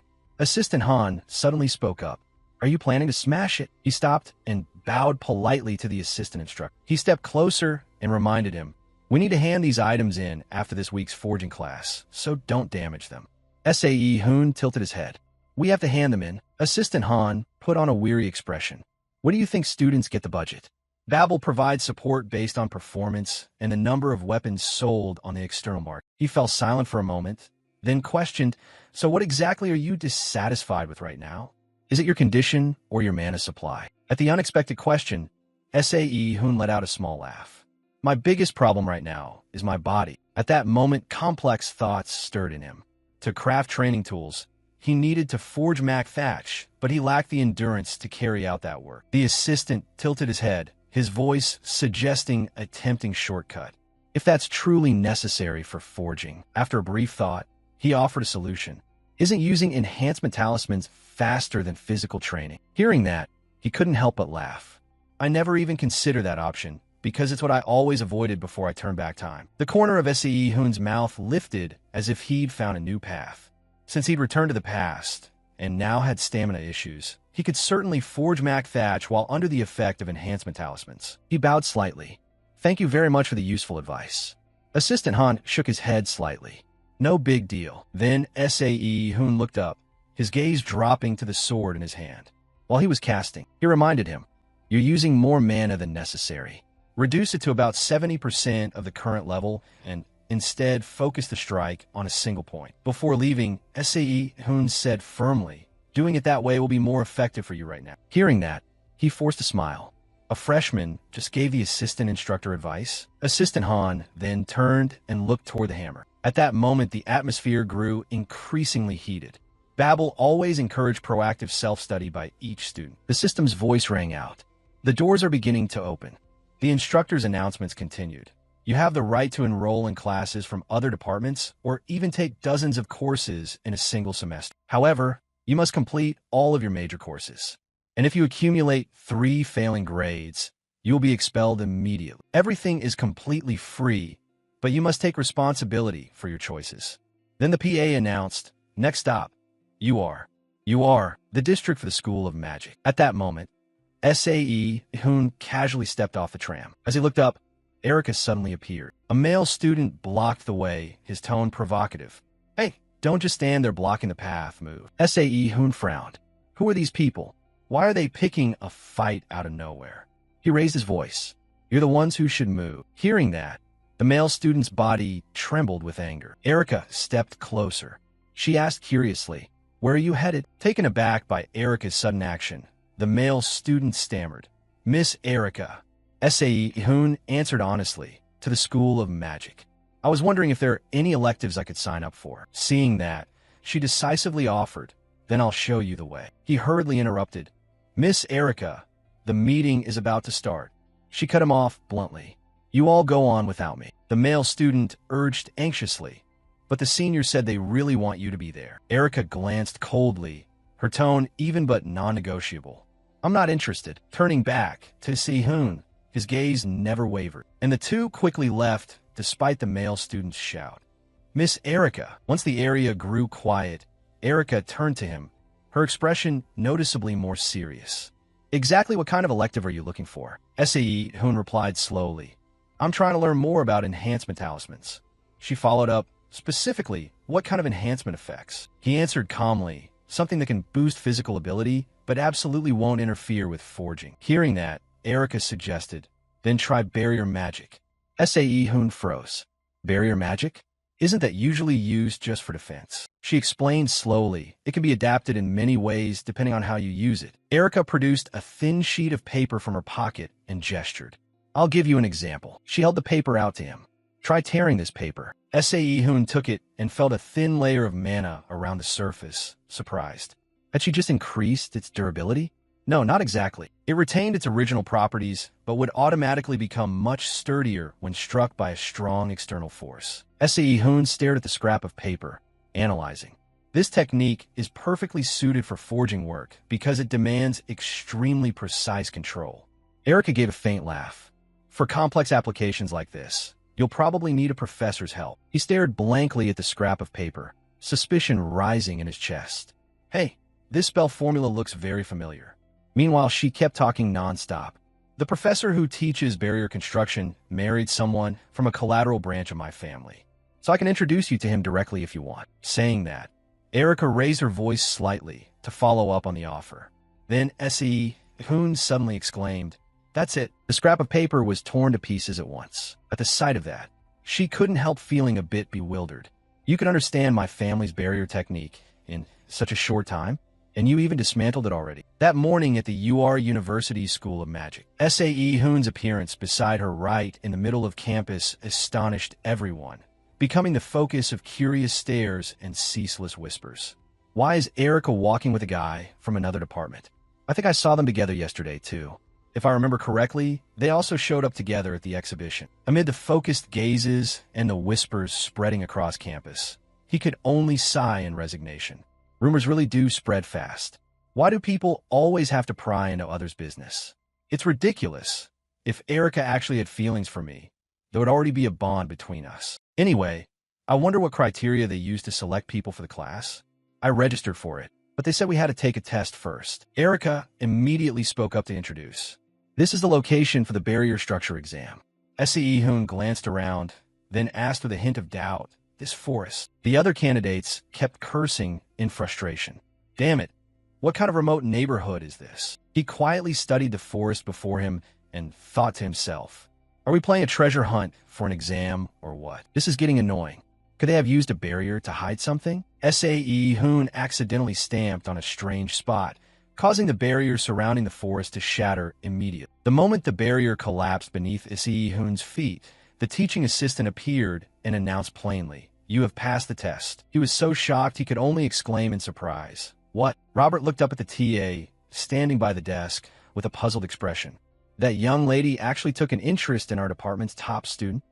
Professor Robert Perry, specialist in barrier structures at the UR School of Magic. He took out his phone and showed it to him, answering, yes, look at this list. He glanced at the list on the TA's phone and remarked skeptically, I find it odd that she suddenly applied to such a basic course. But I'm not pleased either, given the offer from young Master Inoue. So this year we'll add an additional test using the Lost Soul Maze. The Lost Soul Maze is a type of barrier that disturbs the senses and leaves people disoriented.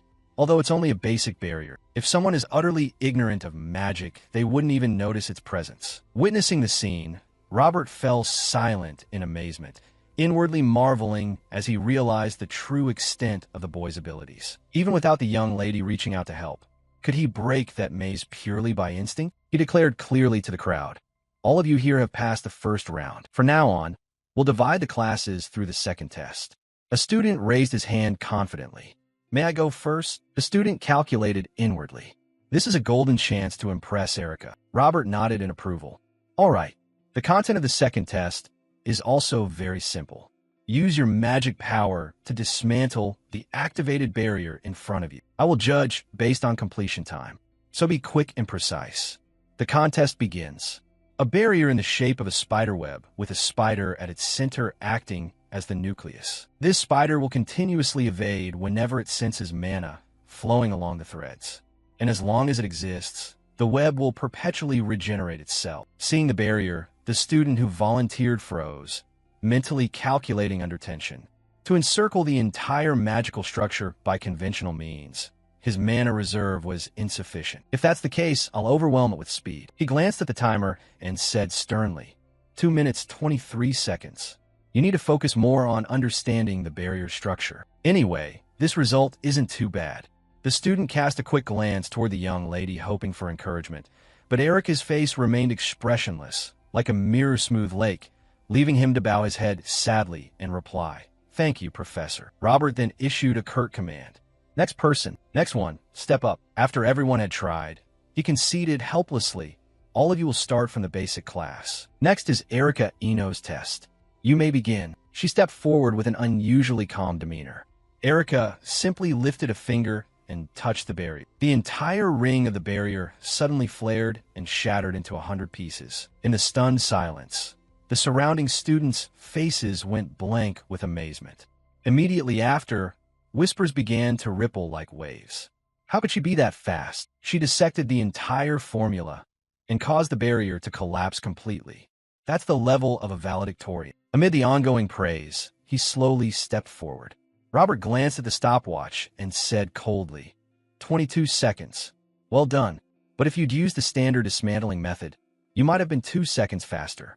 Unfazed by Robert's strictness, Erica bowed slightly and replied calmly, I'll remember that. He said nothing more, his sharp eyes flicking to the next contestant as an unspoken warning about his high standards, then plainly called the name. Finally, Lee Se-hoon. Watching Se-hoon step forward, Robert mentally assessed him. He looked unremarkable. Let's see what his actual ability is. Instead of hastily casting magic or performing elaborate preparations, he casually sat down directly in front of the barrier. The students' murmurs grew louder. What the hell is he doing? Does he not know the test is timed? Se-hoon remained calm, his gaze steady as he painstakingly peeled apart each layer of the energy screen structure. This barrier shared many properties with Mac Thatch, namely the ability to self-repair and revert to its previous state if an impact doesn't reach a certain threshold.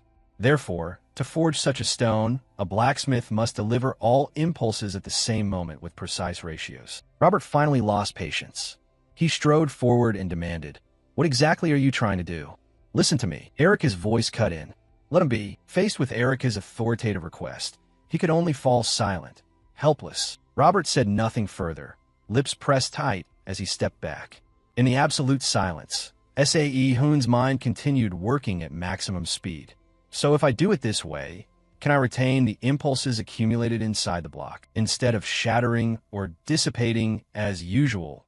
The instant his finger touched the weak point, the entire barrier suddenly erupted in a fierce blaze. Amid the heavy atmosphere of astonishment, Hoon spoke in a normal, indifferent tone as if he'd just finished a trivial task.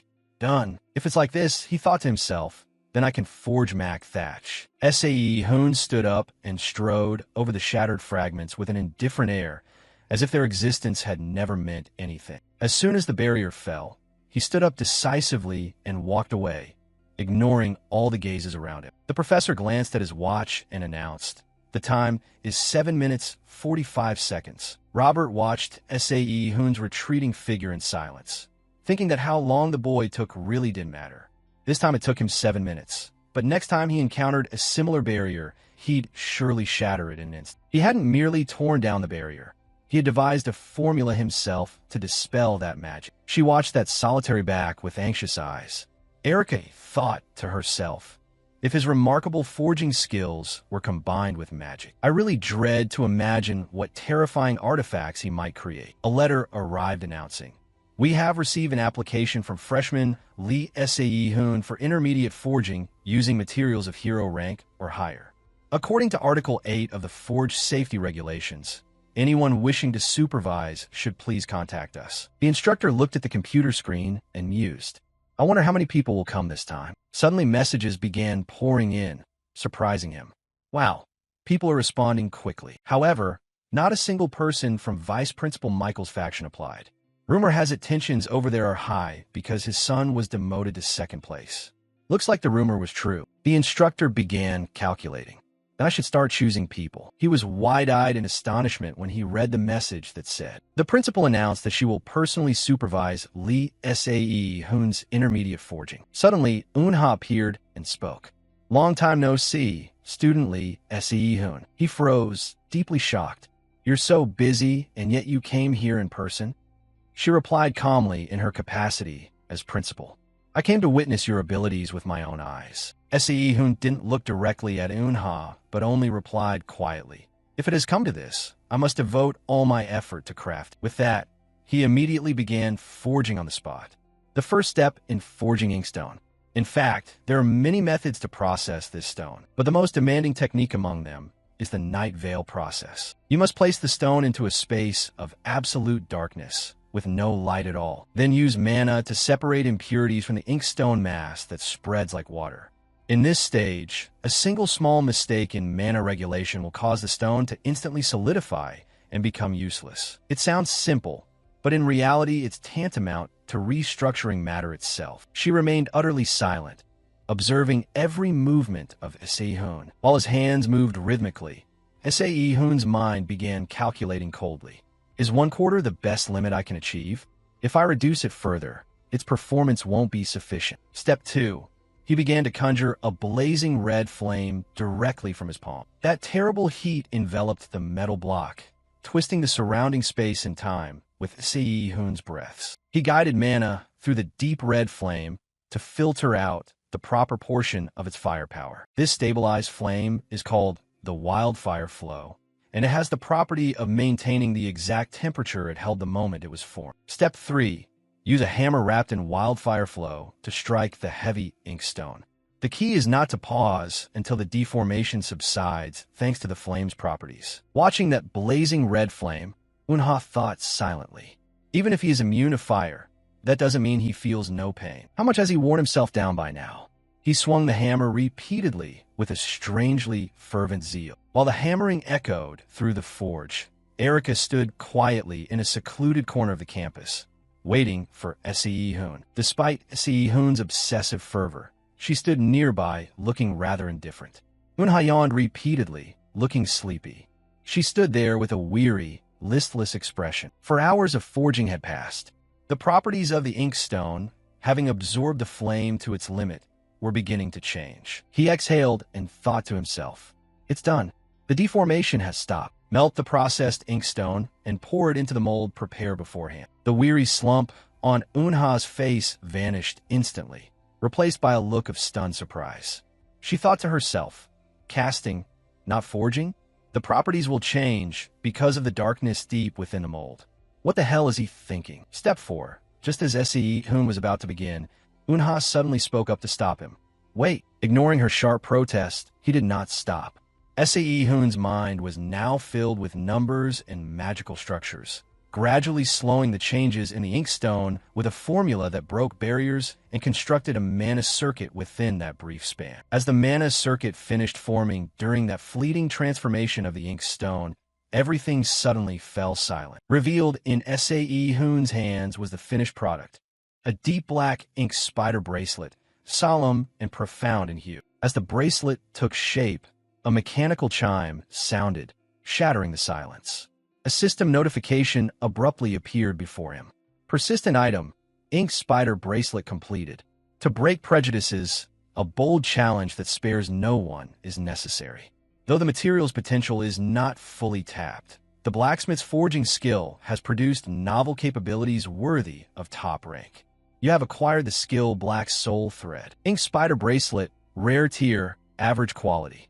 A bracelet crafted by forging heavy inkstone. It has the attribute of absorbing the wearer's mana, and its weight increases proportionally to the amount absorbed. It stores the wearer's mana and can use the ring burst skill. In the ensuing silence, Se-hoon breathed out softly and said, "It worked." Amid the quiet, Eunha's growling stomach erupted loudly, as if proclaiming it to the world. He froze, glancing with a puzzled, ellipsis-filled expression. She blushed shyly, quickly covering her stomach with her hand, as if trying to hide her body's betrayal. Se-hoon could only glance up at the sky and sigh helplessly, as if witnessing a legend collapse before his eyes, then offered his subjective observation. Could this be a resonance phenomenon?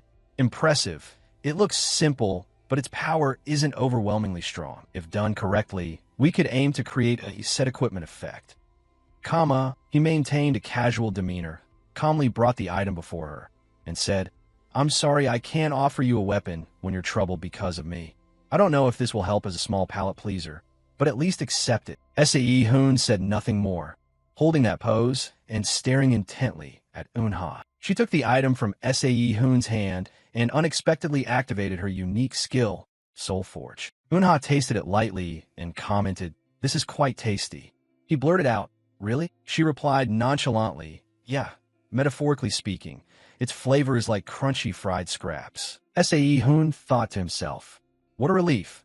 Have I developed a habit of crafting things to Eunha's taste? Maybe it'll be easy to deepen my bond with her."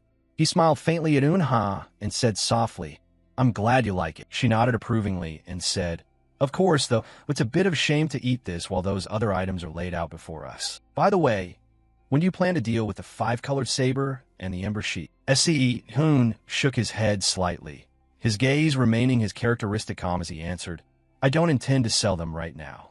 Eunha paused, a mix of curiosity and impatience on her face, and pressed further. "Excuse me, what do you mean? Is the price still not high enough?" He replied evenly, "I'll keep them to prepare for the conquest class."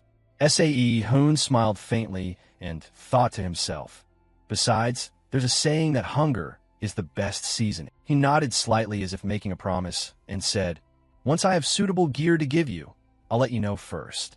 She blushed, brushed off her embarrassment to regain composure, and said, "I'll be looking forward to that. Is the forging completely finished then?" He answered immediately, "Yes." Eunha then reminded him, "Then let's go. The staff will come to clean up." Se-hoon replied hoarsely, "Luckily, I have no strength left to do any cleaning." As he was walking, he suddenly felt dizzy and fell backward. She hastily caught Se-hoon. Eunha asked anxiously, "Are you okay?" He steadied himself and answered, "Ah, yes, I'm fine. Maybe I misallocated my stamina a bit." She offered, "Let me take you back to the dorm. Or are you afraid of heights?" Se-hoon answered decisively, "I'm not." Immediately, Eunha scooped him up in a princess carry before he could react.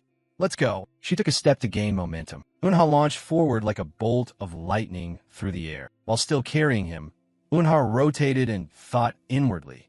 Could the mold I just ate really draw out so much power? As she carried him and sped through the air at a terrifying pace. See, Ihun could only give up and think helplessly. In many respects, the current situation has changed a lot compared to before I returned to the past. Meanwhile, Erica still stood patiently on the campus grounds waiting for him. Lee Sae Hoon still hasn't shown up? I need to give him this invitation. On the Babel Academy Metallurgy Department's free forum, an anonymous user posted a photo of Erica and asked, "Why is that girl here? Isn't she the combat department's top entrant?" A flood of puzzled comments followed. One person chimed in. "She's been standing motionless in front of the metallurgy main building for 3 hours, shivering." Then many replied to that comment. "Is she waiting for Borsippa department's top student? Last time she was also waiting for him at the dorm. It's probably just that. If so, just call him to come down, right?" "You idiot, I'm just guessing. Am I not allowed to?" Damn, S.A. Hoon had seen these things too, and he wondered helplessly, what on earth is going on? S.A. Hoon reassured himself. Whatever, if it's really important, they'll seek me out again. At that moment, the classroom door opened. A middle-aged man entered and introduced himself. "Nice to meet you all. From today, I'll be teaching tool comprehension. My name is Ricardo Smiles." He slapped the door to get everyone's attention and ordered, "First, everyone move to the training center. Whoever is last will be punished with 20 laps around the stadium. Begin." Immediately after Ricardo's finished speaking, the students hurriedly stood up and ran off. "Why are we suddenly being made to run?" S.A.E. Hoon asked anxiously amid the crowd. "Isn't this supposed to be a theory lecture?" They kept muttering, "I don't know either, just run." Eventually they all arrived. S.A.E. Hoon had been punished by Ricardo's and had to complete the full 20 laps. He nonchalantly ran while replying, "Yes, I'm running." The people around him continued to gossip. "This guy's stamina is terrible. It couldn't be worse. I wonder if he really did well on the intermediate forging assignment." After a while, Ricardo stepped forward and called out, "All right, everyone pay attention." He explained seriously, originally, tool comprehension was designed to teach the theory behind equipment construction. However, due to recent flame sword hunts, we must change our training methods. There have been attacks targeting smiths capable of forging flame swords of heroic grade and above. Those perpetrators are called flame sword hunters. Running while listening, S.A. Hoon thought inwardly. Even before I traveled back in time, that case was still unsolved. He continued, "No matter how solid your defensive systems are, ultimately the only thing that can truly protect you is your own body." Ricardos raised his voice to admonish. "Therefore, alongside studying tools in this class, you will also be taught skills to defend yourselves." The students replied in unison, "Yes, teacher." Ricardos said approvingly, "Good. Today's topic will be swords." S.A.E. Hoon kept reminding himself, "This time I need to be a bit more careful." He kept lifting his feet. To do that, the top priority is to improve my own stamina. S.A.E. Hoon's hand tightened slightly as he assessed privately. "Even though I made it myself, its effect is indeed extremely good." The system displayed information. This is a bracelet cast from inkstone that can absorb the wearer's mana to increase its weight accordingly. It will store and draw the owner's mana, allowing activation of the explosion circle skill. The explosion circle skill controls gravity within a 1m radius around the user. Looking at the system stat display, he set a goal for himself. His basic stats had each increased by about 5 points on average. Before the end of freshman year, I must by any means make this body stronger. After a while, Ricardos turned and called S.A.E. Hoon. "Stop running, come here." He glanced down at his hand again. Ring of explosion. Ricardos evaluated S.A.E. Hoon secretly. His physique seems better than I expected. Then Ricardos held out a sword toward him and suggested, "Let's see if you have the talent for swordsmanship. Try swinging this sword." S.A.E. Hoon took it and observed it for a moment. It might be a bit hard to move freely due to the effect of the ink spider bracelet. He hesitated slightly. It's not exactly a formally trained technique, but should I try to apply that move? Finally, S.A.E. Hoon resolved and swung the sword down. An outside student snickered derisively. Too slow. He must be exhausted after the run. Still, his striking stance didn't look all that bad. But Ricardos had a completely different assessment. "No, it's truly excellent." His sword path seemed to have already defined the direction it needed to take. He turned and commented, "However, The tempo is still too rushed. It's best to correct that point before continuing. For a moment, Hoon's gaze sharpened, and Ricardos's whole body trembled. The space seemed to turn white within his vision. Ricardos's eyes froze. He stared, bewildered, at the sword pressed against his throat. Ricardos wondered inwardly, did I just feel such fear of a technical student that it produced such a terrifying hallucination? Then he hesitantly asked, who taught you that sword style? Hoon smiled faintly, though inside he was completely confused. Why did that move work? He'd said it was just a technique improvised in 10 minutes. Hoon recalled older memories. Back then, Guang Su scratched his ear and said, see, I told you I'd repay you next time. Life has lean time sometimes, so why are you panicking? He kept begging to trade a technique instead of money. A technique? I'll teach you one, so please stop. Back in the present, Hoon awkwardly scratched his head and lied. I just often watch footage of other heroes' battles. Ricardos didn't believe him, but smiled and asked, swordsmanship, do you really want to be trained properly? He offered, I'll prepare a letter of recommendation for you to join the body control class at Aquar. That afternoon at the Aquar Center, Hoon stood, dazed among the crowd. Guang Su stamped his foot in anger. How many times have I told you I have nothing left to teach you? Yet Jake wouldn't listen. Please, don't treat me like that. He was a retired S-rank hero and a regular customer. Ma Guang Su, nicknamed the Swordbreaker. Hoon found it hard to believe. That drunken, gambling-addicted guy is a teacher? Seeing him arrive, Guang Su asked, and who are you? Hoon presented the letter. I'm Lee Hoon, a first-year metallurgy student. I'm here on Professor Ricardos's recommendation. He asked in surprise, Ricardos recommended you? Jake struggled up and explained, that kid is this year's top entrant of the Borsipa department. He bluntly assessed, no matter how you look at him, he seems utterly ordinary. Then Guang Su questioned, hey kid, do you really hunger that much to learn from me? The boy eagerly affirmed, yes sir, I do. Hearing that, he pointed at Hoon and proposed, then if you can defeat that brat, I'll accept you. He arranged a match for the two. Just one round. Whoever lands a valid hit first wins. Guang Su waved his hand to signal, then let the match begin. No sooner had he finished than Jake lunged forward. Hoon remained standing in place, tightening his grip on the sword. Guang Su had some doubts. Is relaxing the way to maximize agility by neutralizing all muscular power? If so, the basic counter would be grappling rather than striking directly. At that moment, Jake swung out an attack. Guan Su Said bitterly. That's exactly why I hate show-offs. They think in tactics, but haven't truly engaged in proper combat. He complained, it's not interesting at all, what a bore. Immediately after, Jake darted in and grabbed Hoon's stomach. He clenched his teeth in surprise. What monster strength is this? Then Hoon told himself and activated the skill, Explosion Ring. The power from it erupted in a blinding flash of light. Hoon successfully turned the tide. He let out a sharp, painful hiss. Hoon's fist hovered right in front of Jake, and blood dripped from his nose. Seeing that, he smiled slightly and asked, seems I was a bit faster, wasn't I? The space fell silent quickly. After a moment, Jack spoke up.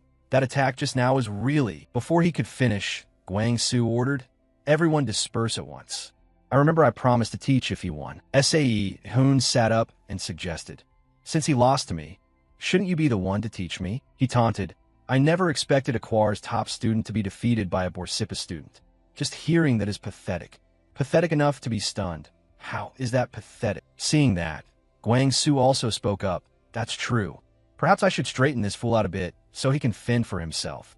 The boy turned excitedly and exclaimed, then, he instructed, I'll arrange the time and send it to you. Be there on time. This made Jack extremely happy. He bowed and said, I sincerely thank you, teacher. Guang Su sighed irritably and waved his hand. If you're done, you can leave now. Then he turned to Hoon and said, I still have some private matters to discuss with this kid. After the room was down to the two of them, Guang Su requested, demonstrate again the sword technique you used against Ricardos. He responded quickly, understood. Hoon stared at him tensely, then lunged forward with the sharp blade in his hand. However, in an instant, Guang Su knocked Hoon's sword flying. He stood dazed as Guang Su commented, this is a technique meant to fell an opponent at first sight. Guang Su said coldly, the idea is pretty good, but the execution is crude. Do you think it's normal for a sword technique to show its weakness by the second use? He snapped angrily. If anyone dared teach this to others and praise it, I'd break their hands and feet. But Guang Su didn't know that he himself was the one who had taught it. Guang Su sighed and proposed, "Wait and see. I'll build a complete body from this flimsy, technical framework of yours." Sae Hoon asked calmly, "So that means I'm officially enrolled in the class, right?" Guang Su affirmed with raised eyebrows, "Of course." Hearing that, he relaxed and took his leave. "Then I'll excuse myself for today." After Sae Hoon left, Guang Su glanced after him with a sigh. This kid is really rigid. Once outside, Sae Hoon sighed in irritation, acting all noble while just handling aftercare. Just then, Jake stepped forward to greet him. "Hey you," he replied in surprise. "You're still here?" Then he produced a letter and said, "I have something I want to give you." Sae Hoon asked blankly, "What is it?" He explained, "An invitation card to join Nobusi. Basically, it's a gathering place for students from prestigious families." Sae Hoon realized inwardly, could Erica have planned to give this to me beforehand? Jake said excitedly, "There are a lot of snobs there, but I think it's a good opportunity for you." But Sae Hoon hesitated a little. "I'm not sure if I should accept something like this casually." He beamed brightly and said, "Thanks to you I got into that class, so at least I have to show my gratitude like this." Seeing that, Sae Hoon smiled and said, "Thanks." A while later, on the way, he quietly reviewed the elective courses he'd registered so far: barrier structure and body control. He also wanted to try an elective from the Borsippa department. Right now, he was torn between the alchemist's curse and enhancement. Distracted, he accidentally bumped into someone. Sae Hoon froze and apologized, "Sorry." His gaze suddenly halted. It turned out a girl had grabbed his wrist and was inspecting him. "Did you make this with your own hands?" Sae Hoon replied bluntly. "So what if I did?" Then she offered, "Or let me enhance it for you." The system immediately displayed a notification. A link to the target named Leah Claudel has been successfully established. Leah Claudel was someone capable of upgrading equipment by 2 tiers through enhancement. A genius among geniuses, the crafter of legendary grade gear. She was dubbed the one who revolutionized the enhancement industry. Leah shouted in amazement. Inkstone in its rare tier? She kept examining it. "If I just add a few formulas here." "No, it's too perfect to stop at this level." Then Leah rubbed her temples in exhaustion. "No good. How am I supposed to solve this dilemma?" Watching that, Sae Hoon silently judged. He hadn't expected her to be this eccentric. He then asked nonchalantly, "Is this equipment not good?" Leah quickly explained the problem. "The issue is there are too many modifications I want to apply. It's forged from inkstone, but why is its compatibility so shockingly high?" Seeing her flustered, he reminded her, "There's more to it." Sae Hoon carefully advised, "Also, it exhibits resonance, so be mindful of that." Leah asked excitedly, Where are you from exactly?" He introduced himself calmly. "I'm Lee Sae Hoon, a first-year metallurgy student and this year's top entrant of Borsippa." She was astonished and exclaimed, "First year? That's amazing. I'm a 3rd year in enhancement." Just then someone approached and interrupted them. "I have something to discuss.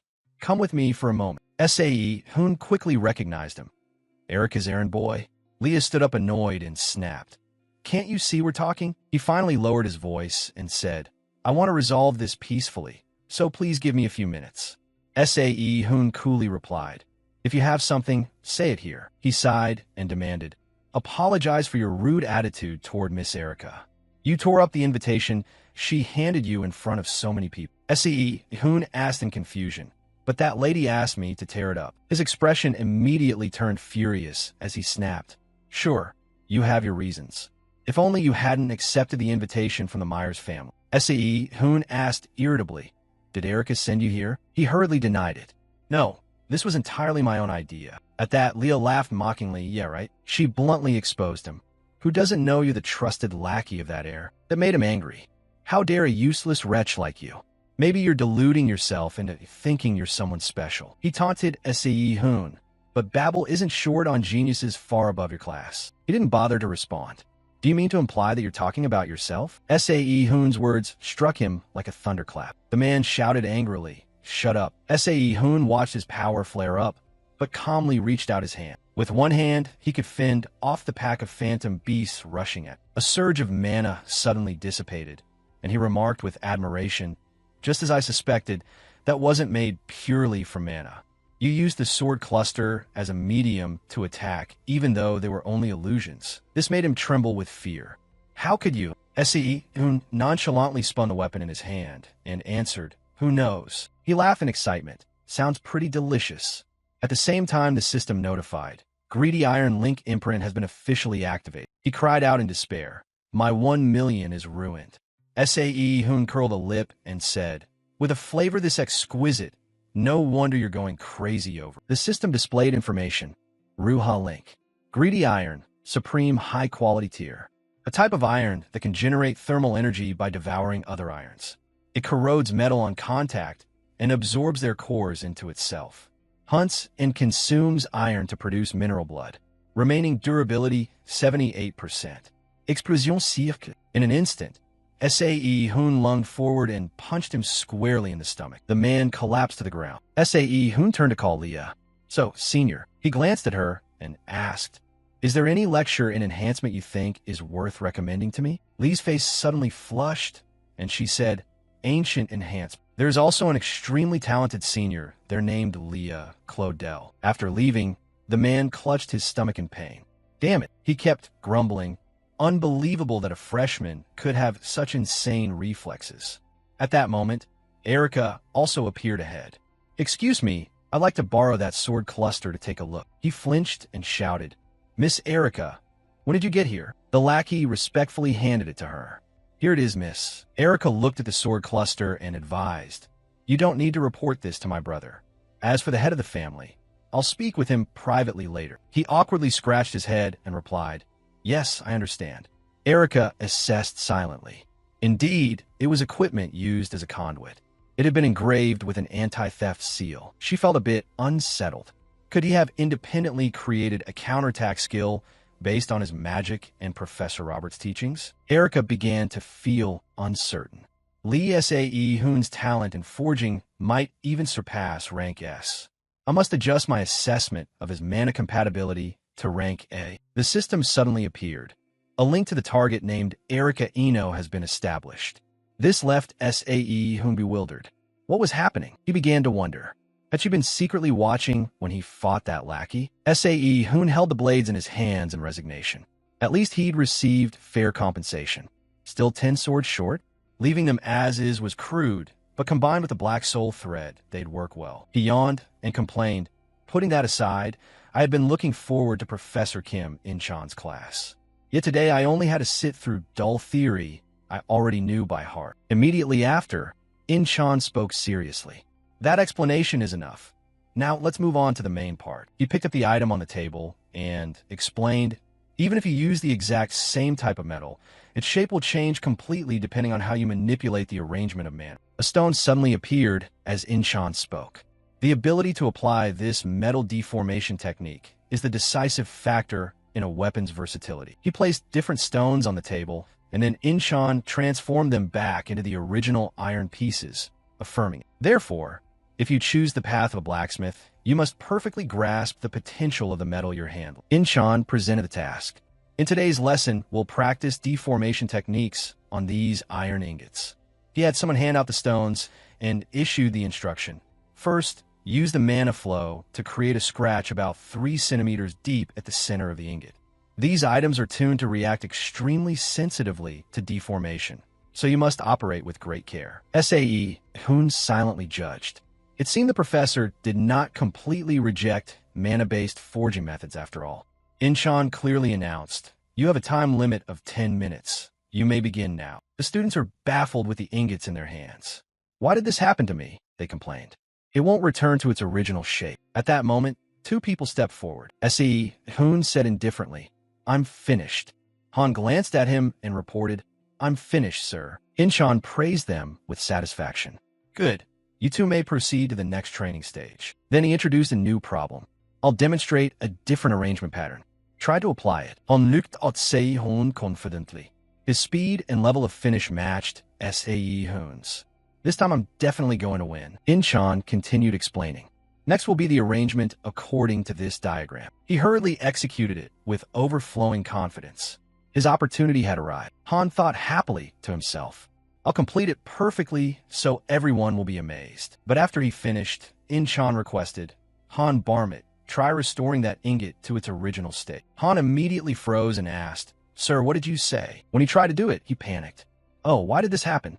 Han helplessly realized the arrangement of the mana flows had been completely destroyed. Seeing that, Inchan spoke up.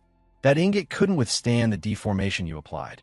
In other words, that proves your handling method was flawed from the very first step.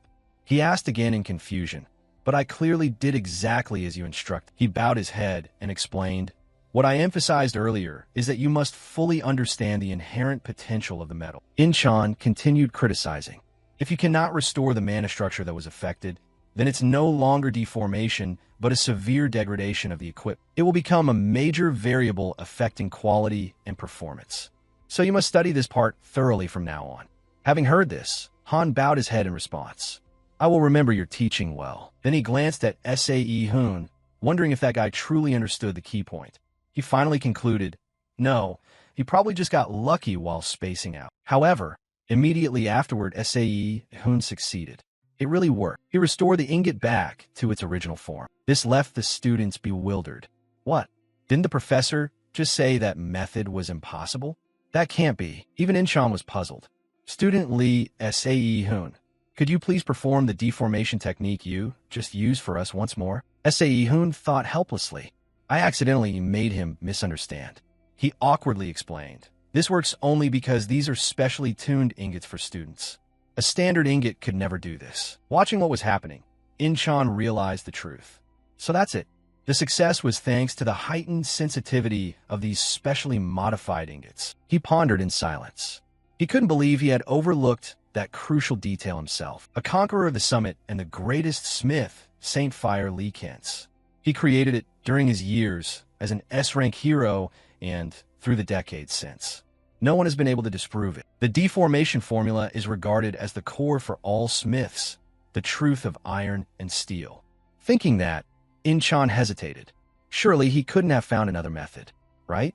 Should I believe that it's possible for this guy? Sae Hoon turned away, thinking, if he realizes it again this time, that will be 2 consecutive times. Outside it was growing dark. Inchan spoke. Class ends here. You may take a break. Student Lee Sae Hoon, could you stay behind for a moment? He stopped and asked, Yes, Professor? What's the matter? Inchan took out an item and began, This is a welcome gift for your enrollment. You helped me a great deal with the move to Babel. The system also displayed information. Bloodfire gem, rare rank, high quality. An ore containing the essence of deep crimson flame. It has a special ability used to melt mixed ores into liquid form. Sae Hoon hesitated slightly. Inchan answered, If you can absorb the essence of this fire gem, you will permanently enhance your deep crimson flame. I prepared it with care because I heard you can control blood fire. Hearing that, he nodded happily and said, Thank you, Professor. This gift will be an enormous help to me. Inchan suddenly asked, One more thing. Would you consider enrolling in the elective course I teach? He replied calmly. Do you mean the basic research on equipment course? This surprised Inchan a little. You know about that course too? Sae Hoon confirmed nonchalantly. Yes, I know of it. In his mind, he assessed. It's on the class's Babel funds most heavily. Sae Hoon felt a bit uneasy. What should I do now?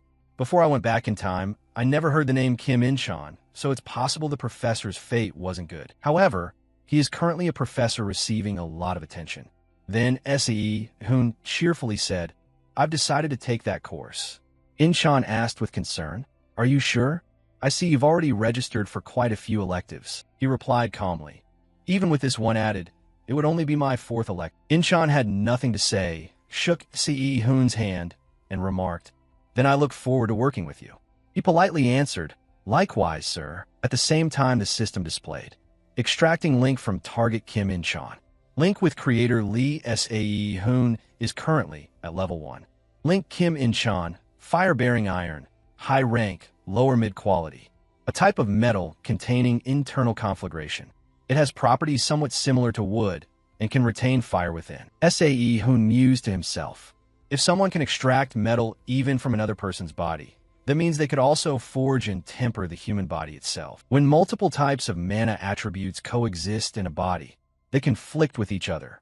Because this is extremely dangerous for a smith who demands absolute precision. The unwritten rule became to use only the single attribute most suited to one's talent. However, I am an entirely different case. The innate mana used to suppress the temperature is gradually being appropriately depleted. When the body is depleted of mana, it will begin to draw the essence of the deep crimson flame inward. What I need to do as a blacksmith is to establish a mana circuit specialized for the deep crimson flame within my own body. After a while, Sehun breathed a sigh of relief. He understood that only by doing so could he perform forging within his own body. System notification. Your mana attribute has been strengthened from Bloodfire Grade F to Bloodfire Grade E+. A series of messages rang out. You have learned an S-rank skill called Soul Tempering Enchantment. The body is the most primordial material a smith can polish. When the internal mana channels are tempered, physical capabilities increase and strength is enhanced. All basic stats have noticeably risen due to the skill's effect. Li Sehun. Strength, D15. Endurance, D100. Mana, D19. Speed, E87-inch. Sehun gritted his teeth and thought. Soul Tempering Enchantment? He recalled how he struggled in his previous life when Leah scolded him. You already have the materials. Are you going to give up without even trying to process them? She asked with a teasing smile. You're not an idiot. Are you really going to passively accept that? Back in the present, he smiled in satisfaction and made up his mind. Yes, I must make full use of everything I can. And whether the opponent is an ally or an enemy, this time I will not let myself regret anything. A voice rose in a large stone building. Today we will finish the items you crafted during recent lessons. These completed products are planned for distribution both inside and outside the academy. The red-haired man stood with his hands on his hips before everyone. So it can be said that today's results will determine the entire outcome of the first semester. Therefore, give it your all so you won't have regrets later. Understood. Everyone shouted in unison. Yes, sir. Sehun examined the iron bar in his hand and thought. Everything is really chaotic. My current body can't keep up with the reflexes. So many details are off. He held the hammer in one hand and thought. This is no time to be leisurely. Flames flared up, waves of fire slicing straight through the area. A pot of boiling water steamed. Sehun quietly observed the long iron bar in his hand. This result should be acceptable, but he seemed to grow anxious. With the remaining time, finishing the other items will be very difficult. If I only do everything at an average level, I might get extra budget support. He placed it on the grindstone. But after all, pouring his heart into making at least one truly high-quality piece was the right thing to do. His hands deftly ground the iron bar. He stood there fully focused. That sound swelled in Sehun's head, a sound like the apocalypse approaching. His hands deftly ground the iron bar. He stood there fully focused. That sound swelled in Sehun's head, a sound like the apocalypse approaching. All his concentration was poured into it with the thought. This isn't merely momentary sharpness, but a blade engraved into its very form. Lights flashed beneath, called White Radiance. The information became clearer. The weapon White Radiance greatsword has been completed. A great smith always expresses his will through the most fundamental things.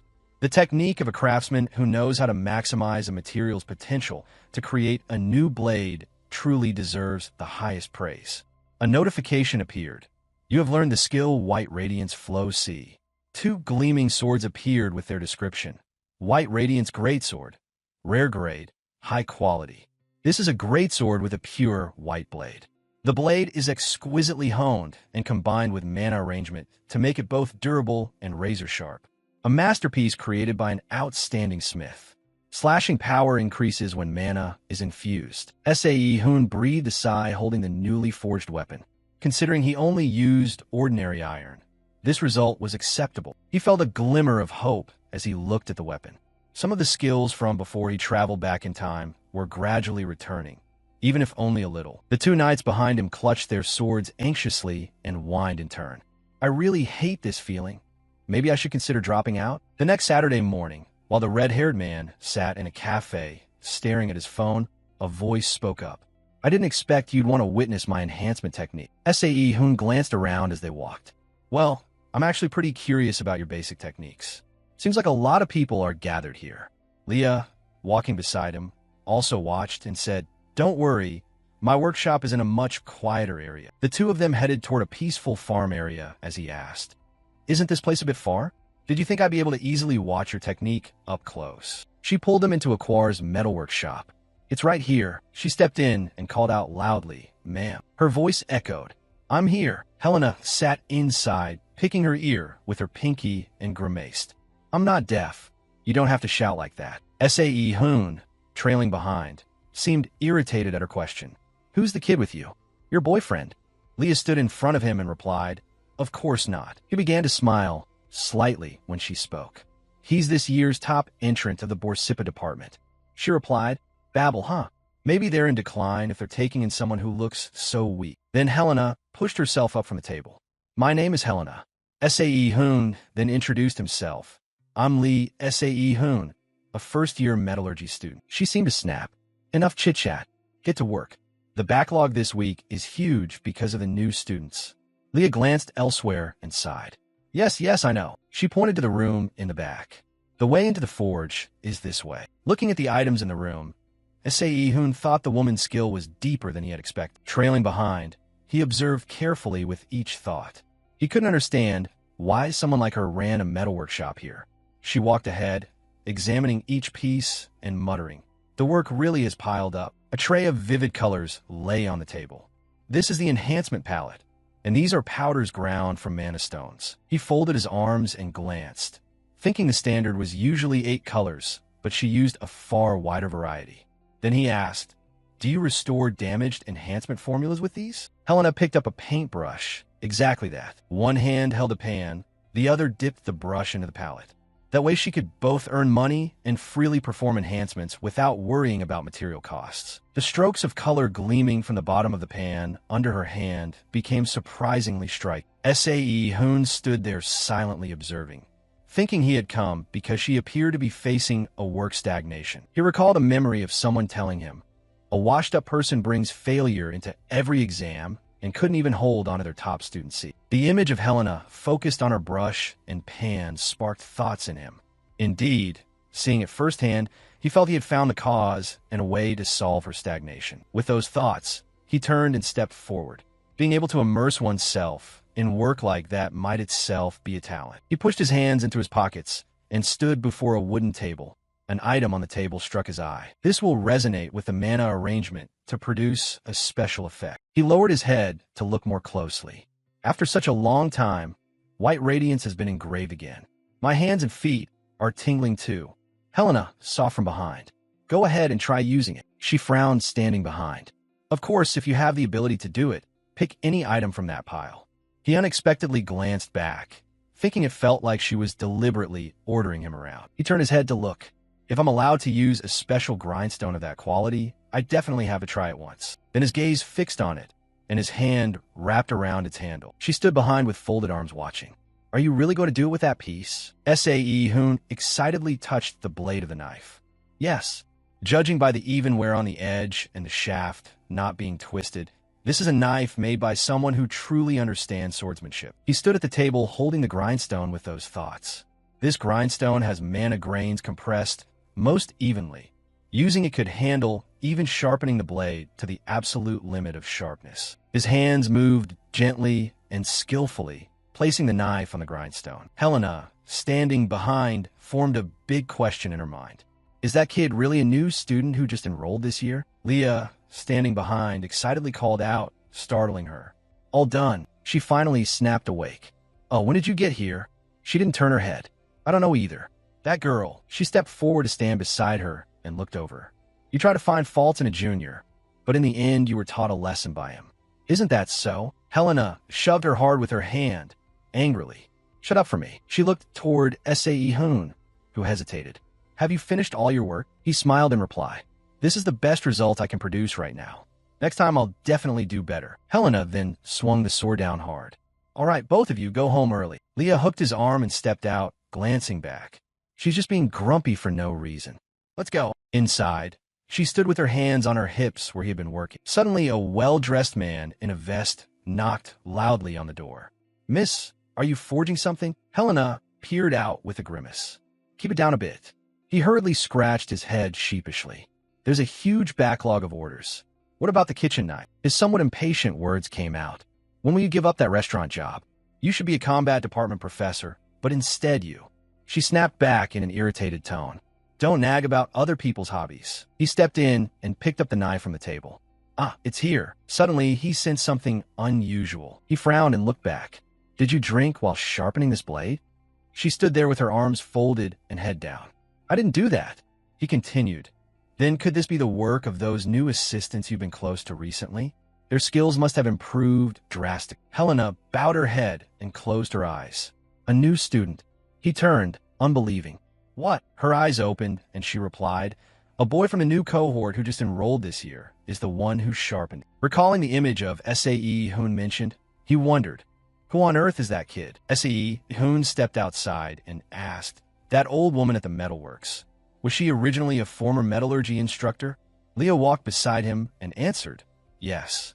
I heard she retired 5 years ago and returned to Aquar to open this shop. He glanced down at her. Is there something hidden behind that? She glanced back.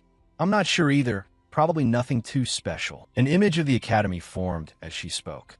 Over the past 5 years, quite a few professors have left the metallurgy department. He looked over and replied, is that so? SAE Hoon kept thinking, if this place is destined to become Babel's weakest department in the future, this is clearly something he can't ignore. Leah next to him put a hand to her chest. More importantly, what do you think of my enhancement technique? He startled and looked at her. The basics are definitely solid. It's pretty good. Her face filled with pride. Oh please, it's not that big a deal. Suddenly he spoke with some interest. However, your way of thinking is still too narrow. The air seemed to darken as Leah jumped forward to face him. What did you just say? SAE Hoon pointed straight at her. You can come up with better approaches, but you don't dare apply them. She stammered in reply. How could you possibly know that? Leah seemed to sink into gloom and bowed her head to hear the comment. If you don't know, you can learn, but if you know and still won't act, that's the real problem.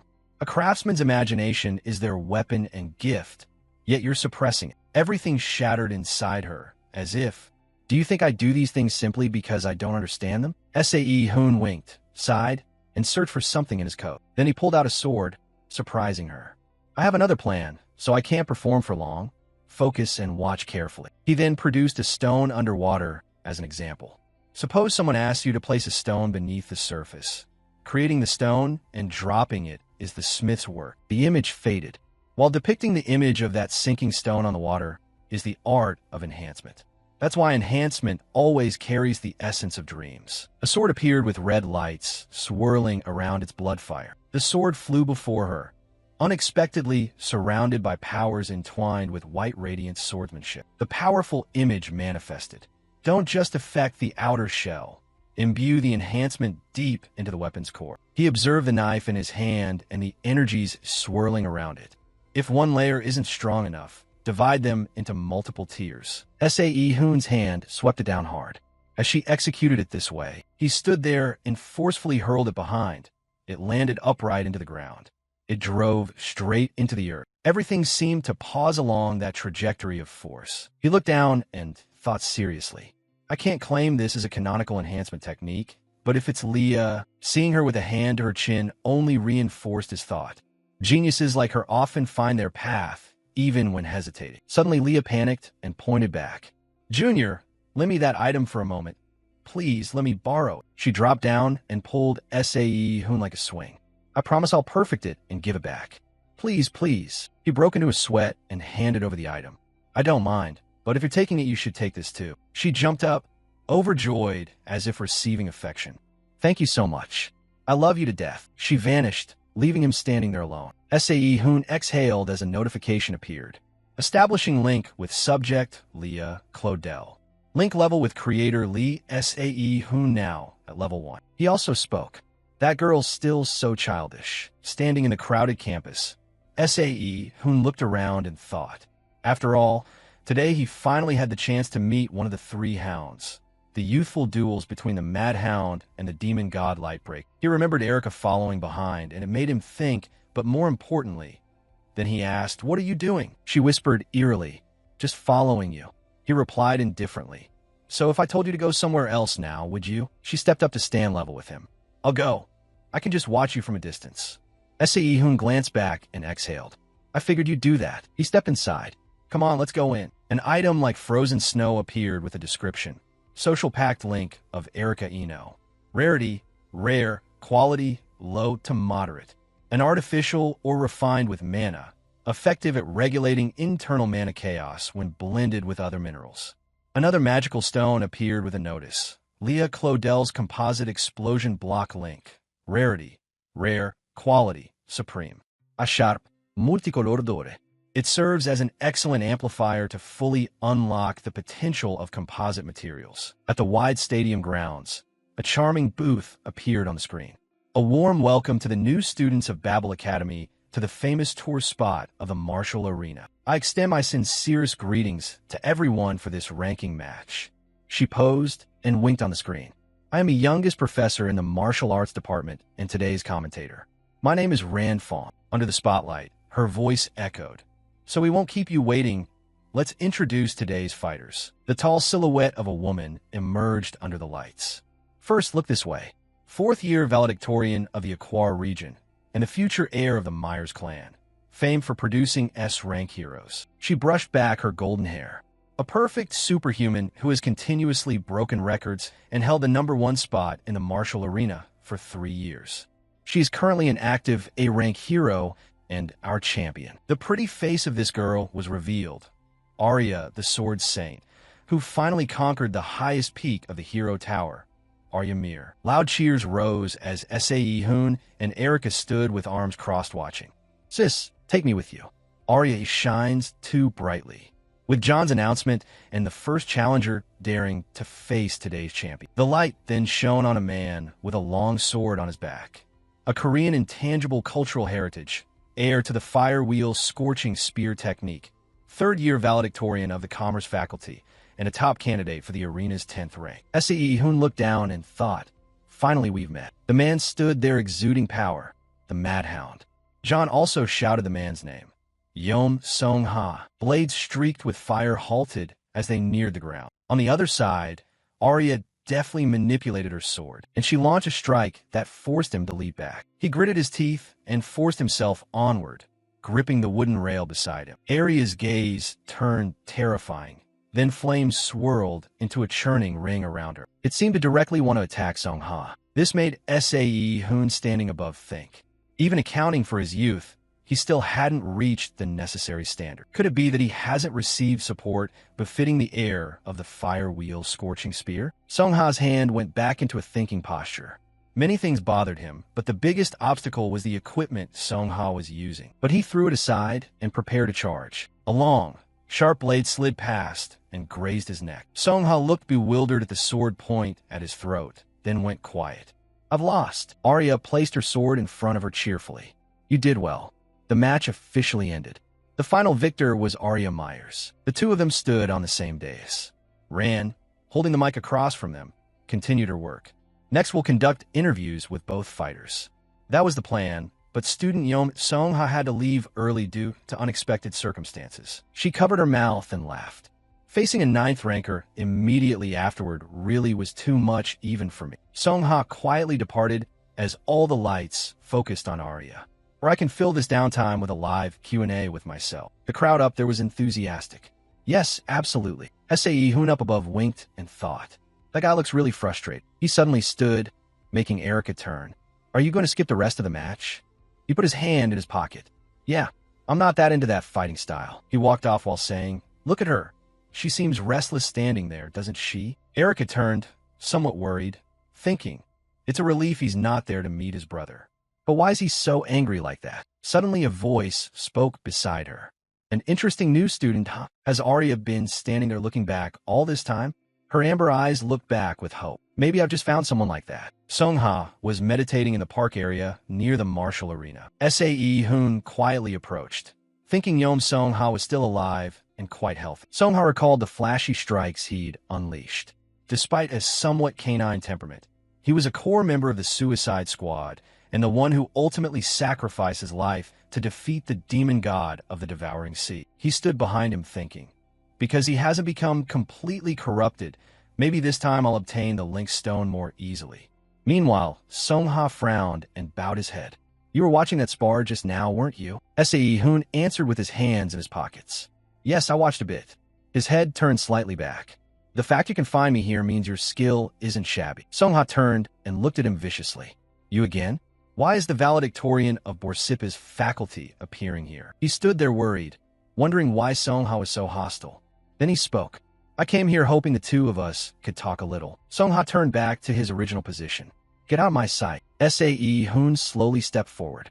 This will actually benefit you, senior. But he squatted and replied, maybe you still don't understand, so I'll say it only once. I utterly despise the weak. He stood before him, especially those who can't do anything for their families. And those who mistakenly think their petty tricks are on my level. So whatever you want to say, go back. A line that rendered him speechless. Lowly Smith, recalling what Songha used to be like, go back to your workshop and forge gear. Know your limits and stay in your place. This didn't trouble him much. Compared to his days called the Mad Hound, he was now considerably more polite. Sae Hoon was performing a spell in his hand while thinking. Looking at that attitude, he knew for sure words wouldn't solve anything. Songha also glanced back. It seems you insist on not stopping. He approached where Sae Hoon was casting and spoke. I also have one thing to tell you. What followed left him stunned. The history of the Fire Wheel's scorching spear will be ended by your own hand. So Songha lunged forward at speed, clenching his hands and unleashing his power. His punch flew out, but Sae Hoon blocked it with his power. A notification appeared the moment he was flung away. The greedy iron link mark has been officially activated. A notification appeared the moment he was flung away. The greedy iron link mark has been officially activated. He frowned in confusion. Did he just nullify one of my mana-enhanced punches? Sparks of flame coiled around Songha as he focused on him. Not surprising for a faculty valedictorian. Maybe he finally is worthy of speaking to me. His stance hardened. Yet the trajectory of the Tan Hoa mana stream still lingered. This was the true power of the Fire Wheel's scorching spear. It ends here. The two of them lunged straight at each other. Sae Hoon seemed to conjure a blaze solely to hurl fire at Songha. Smoke billowed and swallowed him. Then he slowly emerged from the haze. From afar, he was surprised. What?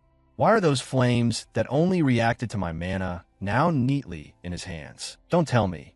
Those terrifying things approaching. He split them apart and stole them. Suddenly a flame shot straight across his throat. He looked ahead and thought, that bastard. Songha, backed by his purple powers, assumed a fighting stance that made him uneasy.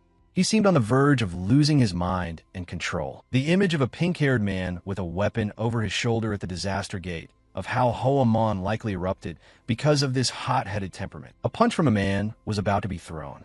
It flew in precisely as the victim thought the greedy iron effect was about to expire and his endurance had reached its limit. As the fist neared Sae Hoon's face, the greedy iron duration ran out and his body couldn't hold on any longer. They fell as if gravity had vanished from above. At the same time, he grabbed Songha's punch, surprising him. But no, it was Jack forcing his way in to take the hit, startling him.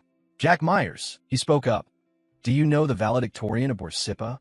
The other stammered, yes, well, we kind of know each other. Then he yanked his hand back. He moved elsewhere to be quieter, about to leave right then. Jack awkwardly called out, right, sir. Then he turned to him. Sae Hoon, let's go. He glanced at him, face pale with fear. Remember what I said. Don't spout those weird lines anymore. Get out of here quickly. Across, Songha stood alone in thought. He lost control and thrown that punch. He almost sullied the honor of the Fire Wheel's scorching spear and brought disaster on his master. His gaze dropped downward. On the street, Jake walked ahead of him. What the hell were you thinking, picking a fight with that senior? If I hadn't stopped you in time, you might have actually died. Sae Hoon bowed his head and exhaled. Me? It's not that simple. The man beside him worriedly asked, what did you say? A notification appeared before his eyes. A link with target Yom Song has been successfully established. He said, I was only issuing a threat to him earlier. But thoughts also surfaced. The next step is extracting the link stone. Thinking of Songha's fierce fighting image. However, the person I once knew was exactly the mad dog Yom Songha. If he's still this weak now, the effectiveness of the link stone could be altered. I need to calculate how to raise the link level with Yom Songha. Then he looked at Jake. Still, this guy seems like he could be useful. He asked, did your hand get injured? He beamed and pointed at the wound in his palm. It's fine, my hands are pretty tough. Sae Hoon glanced over as they walked. Tough hands?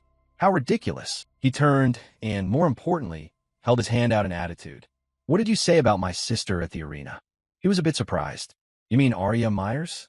The other replied, yes. He answered, nothing major, just that she seemed a bit arrogant. Jake clutched his head in terror. What? No wonder she kept grilling me about everything related to you. Sae Hoon stood there thinking of Arya. She's definitely started paying attention to you. Sae Hoon's face went cold as he recalled the woman in question. My sister seems to have begun noticing you. The sister mentioned, Arya was smiling. He sighed helplessly. In such a noisy crowd, she still heard everything. Her ears are sharp. Jay tried to advise. Next time, please stop. My sister is an A-rank hero, after all. Sae Hoon put his hands in his pockets and spoke mockingly. Actually, if it's just concern, I'm fine with accepting it. When he looked at Jake, who was tearing his hair out in despair, a thought came. Yeom Sung-ha's biggest worry is probably defeating Arya. If I draw the attention of her rival, my influence will naturally increase. He put on a bored face and sighed. Don't undervalue that. You don't understand. My sister truly is. Before he could finish, Sehun cut in bluntly, petty and scheming, right? Jake flinched reflexively, glancing around. Well, maybe you shouldn't use such harsh words. Suddenly his expression grew serious. Sehun fell silent at the question. Why do you have such animosity toward my sister? The girl in armor, golden hair, wielding a powerful black sword. The holy sword, Arya Myers. She stood like royalty, facing the monsters head-on. It had once been a soulless, dull blade. Under the deep black moon, Arya raised her wings and lifted that sword skyward. One day, that holy sword suddenly vanished without a trace, and the one who emerged afterward was the person who turned a demon god's corpse into their own weapon. Demon god Annihilation Light. In the dark, Sae Hoon gave a faint, thin smile. Just looking at her invites trouble. Then he strolled off, waving a casual goodbye. I'm leaving. Jake stood dazed behind him, still not understanding. What has happened? He suddenly paid attention to a buzz from his phone. On his phone screen, he received a message from his sister Arya Myers. It seems you've just made a very interesting friend. Tell me all about it later. He read it and startled. She means from now on, I have to act as a bridge between the two of them. Suddenly his eyes froze, going pale. Arya sent a message that hinted slyly. Your petty, scheming sister asked you for a favor. Jake stood alone on the street, stunned as he read the message. Damn. Cut to the next morning in a lecture hall at Babel Academy. Sae Hoon sat in class, hand on his shoulder from a twinge of pain. Was I a bit overboard confronting Yeom Sung-ha yesterday? Han, sitting at the desk ahead, barely moved his lips. The schedule for the exchange session will be set soon. Reese drove the tiny car into the classroom, brandishing his cane and shouting, Order! He stepped to the front of the class with his cane and launched into an introduction. My name is Reese Dova. I'll be in charge of your major classes for the next 2 weeks. My lessons will focus on attribute refining. The students in the room went pale when they saw him. They all shared the same thought. This renowned professor was a madman. Reese Dover remained calm and spoke seriously. Before we begin, I have an announcement. You must make good use of this opportunity and submit your homework to me next Thursday. First, David. David jumped at his name and answered, Yes, sir. Tiny Reese Dova sat comfortably on his little car, holding a sheet of paper, and the last name on the list was Lee Sae Hoon. When his name was called, he stood. Han, seated ahead, glanced down. Everyone wondered how much money he would get. The student next to him thought the amount must be 3 times what I received. Reese Dova announced crisply. As for Sae Hoon's budget, it hasn't been officially announced yet. He started and blurted, What did you say, sir? He had deliberately let his bangs fall over his eyes, because people kept mocking his haircut as old-fashioned, outdated, and ugly. Reese Dova stayed composed, stroking his white beard. Because the level of completion in the piece you submitted contrasts so dramatically and far exceeded expectations, the school decided to include it in the public auction for second-year students this Wednesday. He continued explaining the reason. So we'll base your budget on the final auction price. Be patient a little longer. Sae Hoon stood there, frowning in thought. Could this be Vice Principal Michael's scheme? He suspected the Vice Principal had intervened to handle it separately. His mind kept mulling it over. But on second thought, if anything shady were happening, Professor Kim In-chan would have stepped in to stop it already. He replied to Reese, I understand the situation, sir. Reese Dova didn't look menacing. He beckoned them to the next lecture. Today's topic is surplus mana. An outstanding student has volunteered to assist me during this advanced practical session. Please come forward. That student was Song-ha. He appeared and entered the class as Ristova introduced him to everyone. This is my temporary assistant, Yom Song-ha, a third-year commercial magic student at Aquar University. A student beside us, who exclaimed loudly, "Why did that famous senior suddenly show up here?" The class reacted with excitement, as if seeing a beauty. Song-ha stood next to the professor as he continued the lecture. That's enough introduction. Let's grasp the basic concepts before moving on to practice. The round specimens that emit mana are mentioned in weapon crafting. Surplus mana mainly appears in two forms. The first is basic energy charging type. The second is an independent form that can generate mana on its own or absorb it from the surrounding air. Both have pros and cons, but the independent type is much more difficult to produce. Ristova lectured sternly on theory. The reason is that there's no fixed standard for constructing a mana core. It varies depending on materials, technique, and the mana source of the creator. He looked to Song-ha, standing beside him, and continued. Therefore, you'll all start with the energy charging type first. Assistant, please demonstrate. His hand began to clench and tense, emitting a red mana. The red mana started to manifest in the classroom space. Fire affinity mana is naturally prone to eruption, making it difficult to use as surplus mana. He formed two red mana streams that met into an arc. However, if one can restrain that nature, it reveals excellent storage capability. Ristova continued his explanation based on Song-ha's demonstration. A typical example is the technique my assistant is showing right now. Spear Fire Wheel's Scorching Flame. Han froze, stunned by the display. You can control fire mana to that extent. The student beside him was equally amazed. Even managing a forge is beyond me. Ristova stood on the lectern holding up a device. Since we're lucky enough to have such a talented assistant, we must take full advantage of this opportunity. Submit your assignments by next Thursday. He had written his requirements clearly on the whiteboard. The topic, surplus fire affinity mana in the energy charging form, themed around a train wheel. He added a careful reminder. You can be as creative as you like, as long as you stick to this theme. Ristova sat on a small car, excitedly twirling his cane. Now let's move quickly to the refining room. Oh, and don't forget to change into your work clothes. After he left, only Song-ha remained standing. The other students suddenly rose. That was their chance. Han and a few others nursed the same thought. A golden opportunity to talk with Senior Yom Song-ha. Excited, he stepped forward to greet him. Hello, Senior. He looked polite and was about to introduce himself. I am Hung. Before he finished, a gloomy aura spread around Song-ha. Get lost. Han dared not linger and slunk away. Yes. The atmosphere of the class abruptly turned bleak. Song-ha stood motionless with a cold expression and his eyes closed. Those sharp eyes suddenly opened and looked in a direction.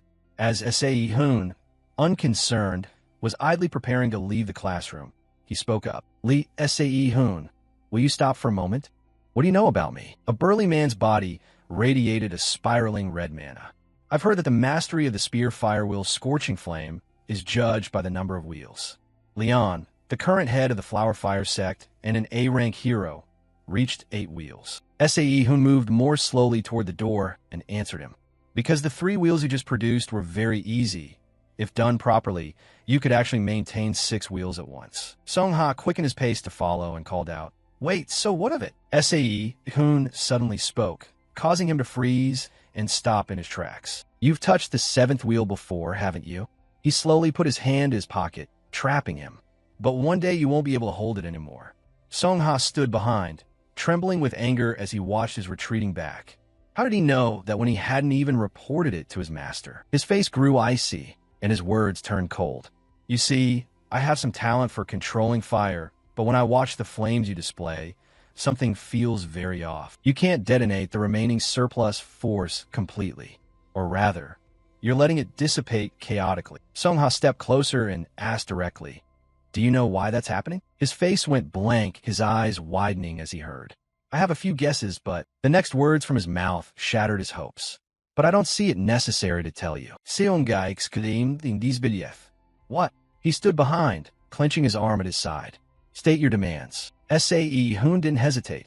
He raised one forefinger. First, you must pay an appropriate price for any advice and help I give. 2 fingers appeared on his hand. Second, when facing difficult decisions, you must consult me. Sae Hoon finished and walked on.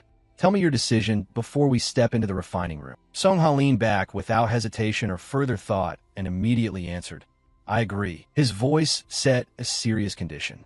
If you can prove it. Time shifted to another scene. Afternoon at the smithy. In this area, several people in identical uniforms were working. Time shifted to another scene. Afternoon at the smithy. In this area, several people in identical uniforms were working. Sae Hoon was focused, picking up items and placing them into the hot forge. Was he even making anything that skipped drawing a single sketch? Did he mean he didn't need to verify the selected stones placed into the kiln with fire, ore, and shadow, or mixed at a 7:3 ratio? Two people came up behind his busy back and whispered, what if stuffing all the attribute mana and randomly causes it to dissipate? Why would the department valedictorian do something so reckless? His gaze didn't waver. He focused on his calculations. The temperature was raised until the attribute mana began to seep out. Sae Hoon quickly took off the glove he was wearing. He plunged his bare hand into the blaze and controlled the mana flame to lock in that attribute. That was the heat replacement technique. Ristova broke out in a cold sweat as he watched from outside. He performed heat replacement right now. So this was why Professor Kim Incheon accepted the public auction submission. A smile tugged at the corner of Sae Hoon's mouth. To ordinary eyes, it looked like a mundane heat replacement, but to Yeom Song-ha, an entirely different scene unfolded. At another moment, he silently widened his eyes. Watch carefully. A black shoe reached the pedal, pressing its thick toe down. A red fire mana source, mixed with a touch of black, burst forth. The outgoing fire affinity mana was driven inward, while the shadow affinity mana digging inward was placed outward. In this way, the balance between the two opposing mana streams was maintained, forming a perfect circle. Song-ha stood with his arms crossed, appearing focused yet feeling let down. Is that all? The pupil in Sae Hoon's eye spun like a wheel. My second mana attribute, once forbidden, now seems to be hindering the spear fire wheel's scorching flame. Song-ha still looked puzzled, eyes wide, then scratched his head. If I use it this way, I've fallen to the 5th wheel level. Sae Hoon was startled. What? Song-ha executed 5 wheel rotations right before him and explained, I succeeded in completing the Blackfire wheel, but I don't have the strength to sustain 6. Sae Hoon still insisted. Still, the Blackfire wheel is stronger than 7 ordinary fire wheels. He looked a little troubled, squeezed his eyes shut, then turned abruptly. The Flower Fire sect regularly sends instructors to test the skills of air disciples operating outside. A huge black, shadowy circle is created for the fire mana to pass through, and if someone falls below the 6th wheel level, they will be stripped of air status. Sae Hoon casually offered an old-fashioned solution. Then just do it the old way this time. Song-ha, exasperated, formed a small circle in his palm. That won't work either. The black mana was unleashed powerfully behind the wheel. My shadow mana has become uncontrollable now. Sae Hoon was also feeling a headache, rubbing his temple. When will that instructor arrive? Song-ha answered immediately, tomorrow. He put a hand to his chin, closed one eye, and looked away, thinking. He had said losing air status meant immediate expulsion, a method that could be applied within a day. Suddenly, he slapped a hand down on Song-ha's shoulder. Hey you. Sae Hoon looked excited and asked right then, will your air status be preserved if you accomplish something? He answered seriously and briefly, I can. His expression turned serious. Good. Sae Hoon smiled and produced a red blackstone. A link for Yeom Song-ha. A high-grade, red resonant blackstone, top quality. A kind of ore where fire and shadow mana coexist. The wavelengths produced by these two attributes will resonate with innate ability. First, we'll change your weapon. Song-ha then led him to see a high-end room. This is Aquara University's private training room. Only top-ranked members, top 100 in the Marshall Hall, or top 30 in the departments, are allowed to use it. Sae Hoon stepped in and sighed. What a show-off. He tapped the blue screen. You can change the interface here too, right? I'll tweak it a bit. The two stood still as the interface before them changed. Sae Hoon pointed and teased at once. Song-ha Flower Fire sect. Do you miss home that much? He explained calmly. My master sent it to me, so I only use it occasionally. He pulled out the blackstone in his hand and looked at it, excited. Then let's begin making the training equipment. With a light snap, the blackstone cracked cleanly in two. A high-grade, red resonant blackstone link, top quality. a type of or where fire affinity and shadow affinity mana coexist. The wavelengths produced by these two attributes will resonate with innate magic. A long, pointed weapon was just finished. Done. Songha took the two spears in his hands and examined them with some worry. Handling one spear was awkward enough, let alone two. Sae Hoon, however, seemed very composed. This is better suited for controlling two mana attributes. Sae Hoon stood opposite him and pointed as he instructed. From now on, create a fire wheel with your left hand and release shadow mana with your right. He was a bit surprised. Just release it? He affirmed, yes. Songha closed his eyes to steady himself. His gaze sharpened. He rotated the two spears in front and behind in one motion. Songha suddenly had to stop when he realized mana was emanating from a spear. He didn't understand and held the spear up, staring. What was that just now? Sae Hoon calmly pointed and explained to him. You accidentally let the shadow mana spill into your left hand. He felt the mana radiating from a spear. Different attribute Manus mixing and leaking is natural, but in his case they were so disordered they suppressed each other. Perhaps because he'd been repressing his shadow mana all along. Sae Hoon fitted a ring onto his wrist. If you can get used to handling both mana types at once, reaching the sixth wheel will come quickly. Wear this while you train. Songha looked at the ring on his wrist and smiled.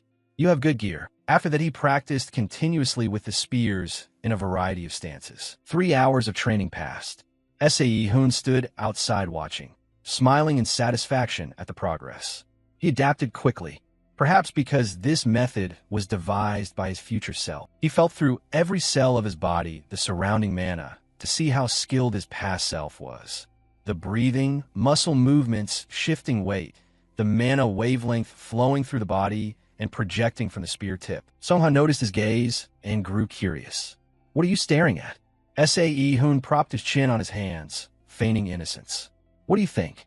I'm collecting data. He paused, ran a hand across his cheek, then suddenly stopped. I needed to craft the weapon you'll use. Sae Hoon sat casually in a chair. This time I made it to submit as an assignment, so don't expect too much. Songha turned his face away. Who would expect a first-year's weapon to be anything special? Sae Hoon couldn't sit still and glanced aside. Songha swung the two spears down from above in a flat strike. Is there any reason you must keep your heir status? He didn't turn back and answered briefly. My master wants me to become the sect leader. He stood there holding the two spears loosely, voice cold. As a disciple, I simply follow his will. The person who adopted the orphan Yom Songha and cared for him was an S-rank hero and the first sect leader of the Flower Fire sect. The photo hung on the wall even displayed his face and name clearly.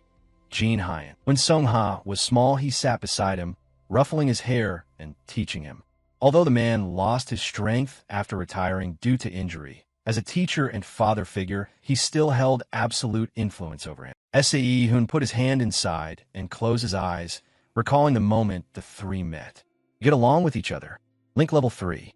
Yes. Songha rolled his eyes to the outer corner, wanting to know why he was helping him. His brows knit, lids squeezing shut as he thought. Again, it was a bleak, ruined place stretching from the forest to the cities of the 6 great demon domains. Places once swallowed by chaotic swamps were now overflowing with demonic beasts. Sae Hoon sat with his legs draped over the side of a chair, facing him. I intend to infiltrate all those demon domains. To do that, I need people to protect me, and I need materials to craft weapons for them. He didn't hesitate to offer a very ambitious plan. If you become a next sect leader of the Flower Fire sect, your skill and finances should be rather sound, right? Seeing that posture, he was at a loss. How practical. Sae Hoon grew serious, frowning. Of course, we haven't known each other long, so why would I do charity for you? What? Songha tapped the spear against the back of his shoulder. You mean if I receive help, I must pay a fair price? He widened his eyes and pointed a spear with a sharp gaze at him. Help me become the sect leader of the Flower Fire sect, and then I'll follow you into those 6 great demon domains. The earlier memory suddenly sounded familiar coming from Songha's own mouth.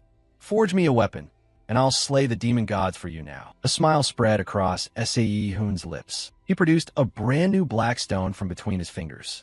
You don't regret this, do you? In the palms of his hands, the black stone churned out violent mana. Now, even if you don't want to, I'll make you the sect leader. The red resonant Blackstone link imprint was activated. In the common training hall on the first floor of Flavia, Hyen-un appeared formally with his attendants. Long time no see, young master. I am Gang Hyen-un, the seven-wheel instructor of the Flower Fire sect. Song-ha noticed the three standing behind him. Who are those people over there? Hyen-un extended his hand and introduced them. They're disciples personally selected by the sect master. The donor asked me to broaden their horizons with a spar between me and the young master. He even covered his mouth with his hand and snickered as he mentioned it, because the young master is the most talented after the successor sect master. Song-ha did not look pleased and warned him. Instructeur Yeonglong. His gaze turned icy and fixed on him. The successor to the sect master has not yet been decided. Mind your words. Hyen-un still smiled openly as if nothing. My sincere apologies. Perhaps I misspoke for a moment. Hyen-un extended his arm, serious about the important matter. Shall we begin the competency test now? Seong-a refused bluntly. No, a half-spiral circle displayed the title. I request to take the promotion test to the seventh wheel. Hyen-un gave him a contemptuous look. A fool who only trains, yet dares to dream of the sect leader's seat? He recalled the words of the one who would back him and became arrogant. If Song-ha wanted to challenge the seven-wheel level, then crush him completely. Whatever happens, I will step in to arrange things smoothly. Hyen-un faced him and spoke at length. From the seventh wheel rank onward, the exam includes direct combat with an instructor. You should also consider Grand Elder Yom Jin Hyen at the main sect. For you at this moment, that would still be too soon, young master. Song-ha stood with his hand on his hip, not caring. You talk too much. Song-ha even dared to jab at his pride. Or are you afraid of having your instructor rank taken away? Hearing that, Hyen-un went mad and immediately called out, Bring my spear here at once. This seventh wheel promotion would be held in the form of a strength duel. He held his standing spear in hand. The duel format was actually very simple, a pure contest of power. Whichever side has the stronger fire wheel wins. The condition for promotion is that you must win or at least draw. Sae Hoon's eyes sharpened as he grabbed the two spears at the shout. All right, let's begin. When he first saw his weapons, Hyen-un confidently covered his mouth and sneered. Dual spears? How unrefined. Song-ha paid little heed. With a sharp gaze, he swung the two spears forward, flames of fierce mana surging. Hyen-un still stood there approachful. Have you forgotten all the warnings to suppress your shadow-attributed mana? Such chaotic flame will never be recognized as a proper fire wheel. Sae Hoon smirked after forming rotating rings of flame around himself.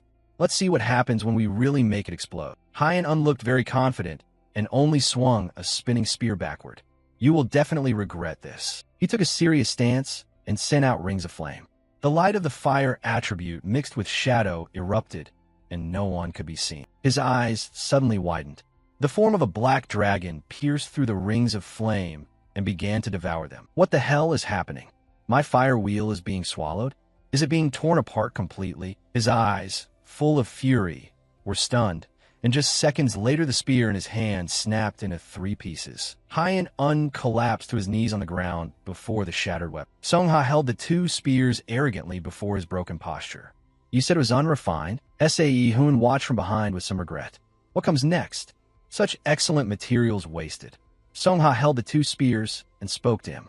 Once the promotion ceremony is held soon, I will be officially recognized as an instructor of the Flower Fire sect and a legitimate successor. Sae Hoon lowered his head in curiosity. How will you secure the position of sect leader?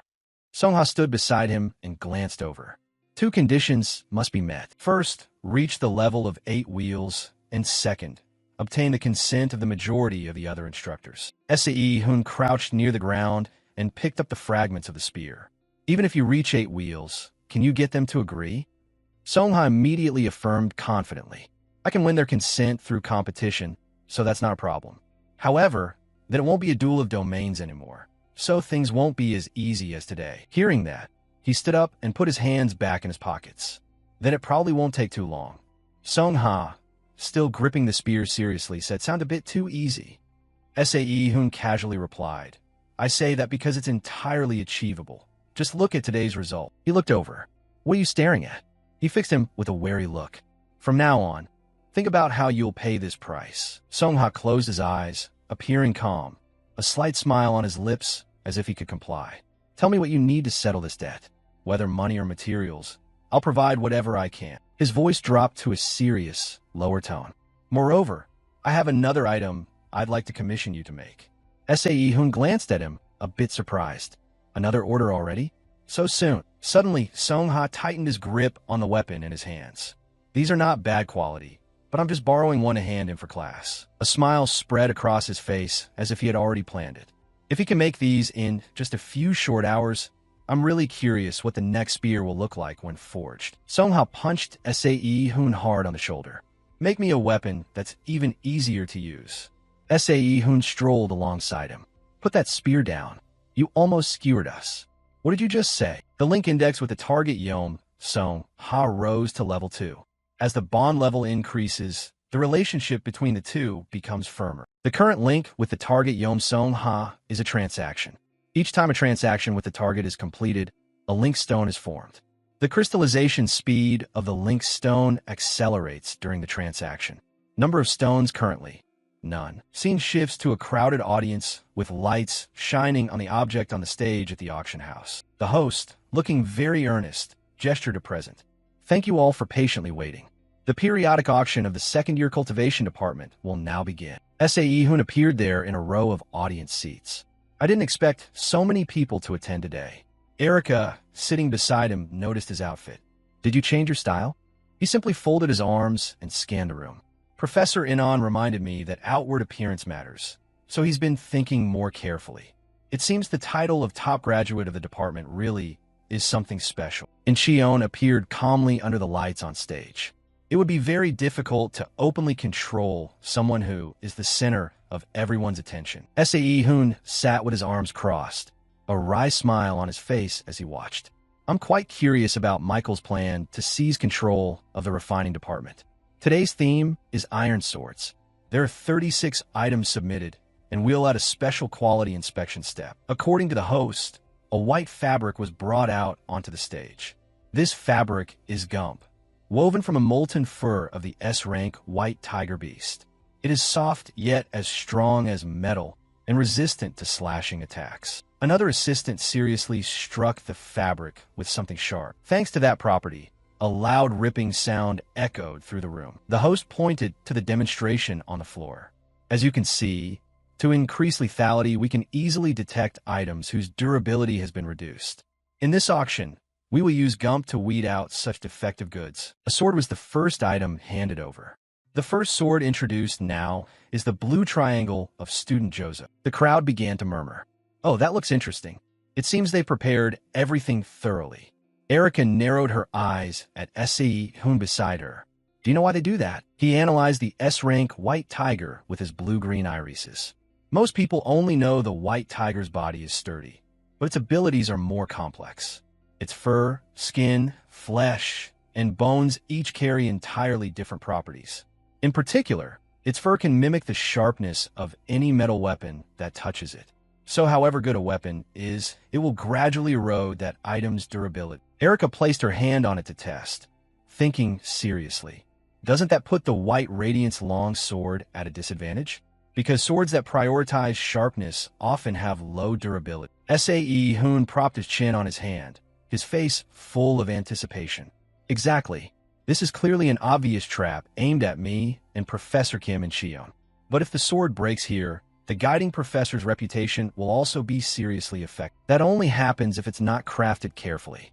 On stage, the host struck the auction gavel hard. The 25th sword sold for 4 million. The final sword was brought out, and the host began the introduction. And now, finally, sword number 36 from first-year top graduate of the refining department, Lee, Sae-hun. The quality inspection process for the White Radiance long sword will now begin. The moment the sharp blade struck the white fabric hard, a powerful recoil burst out. The man gripped the sword's hilt tightly and clenched harder, but the sword suddenly flew out of his control. Michael, having witnessed the scene, froze, his face drained white. That had been the White Radiance long sword, still sharp, only partially broken at the tip. What just happened?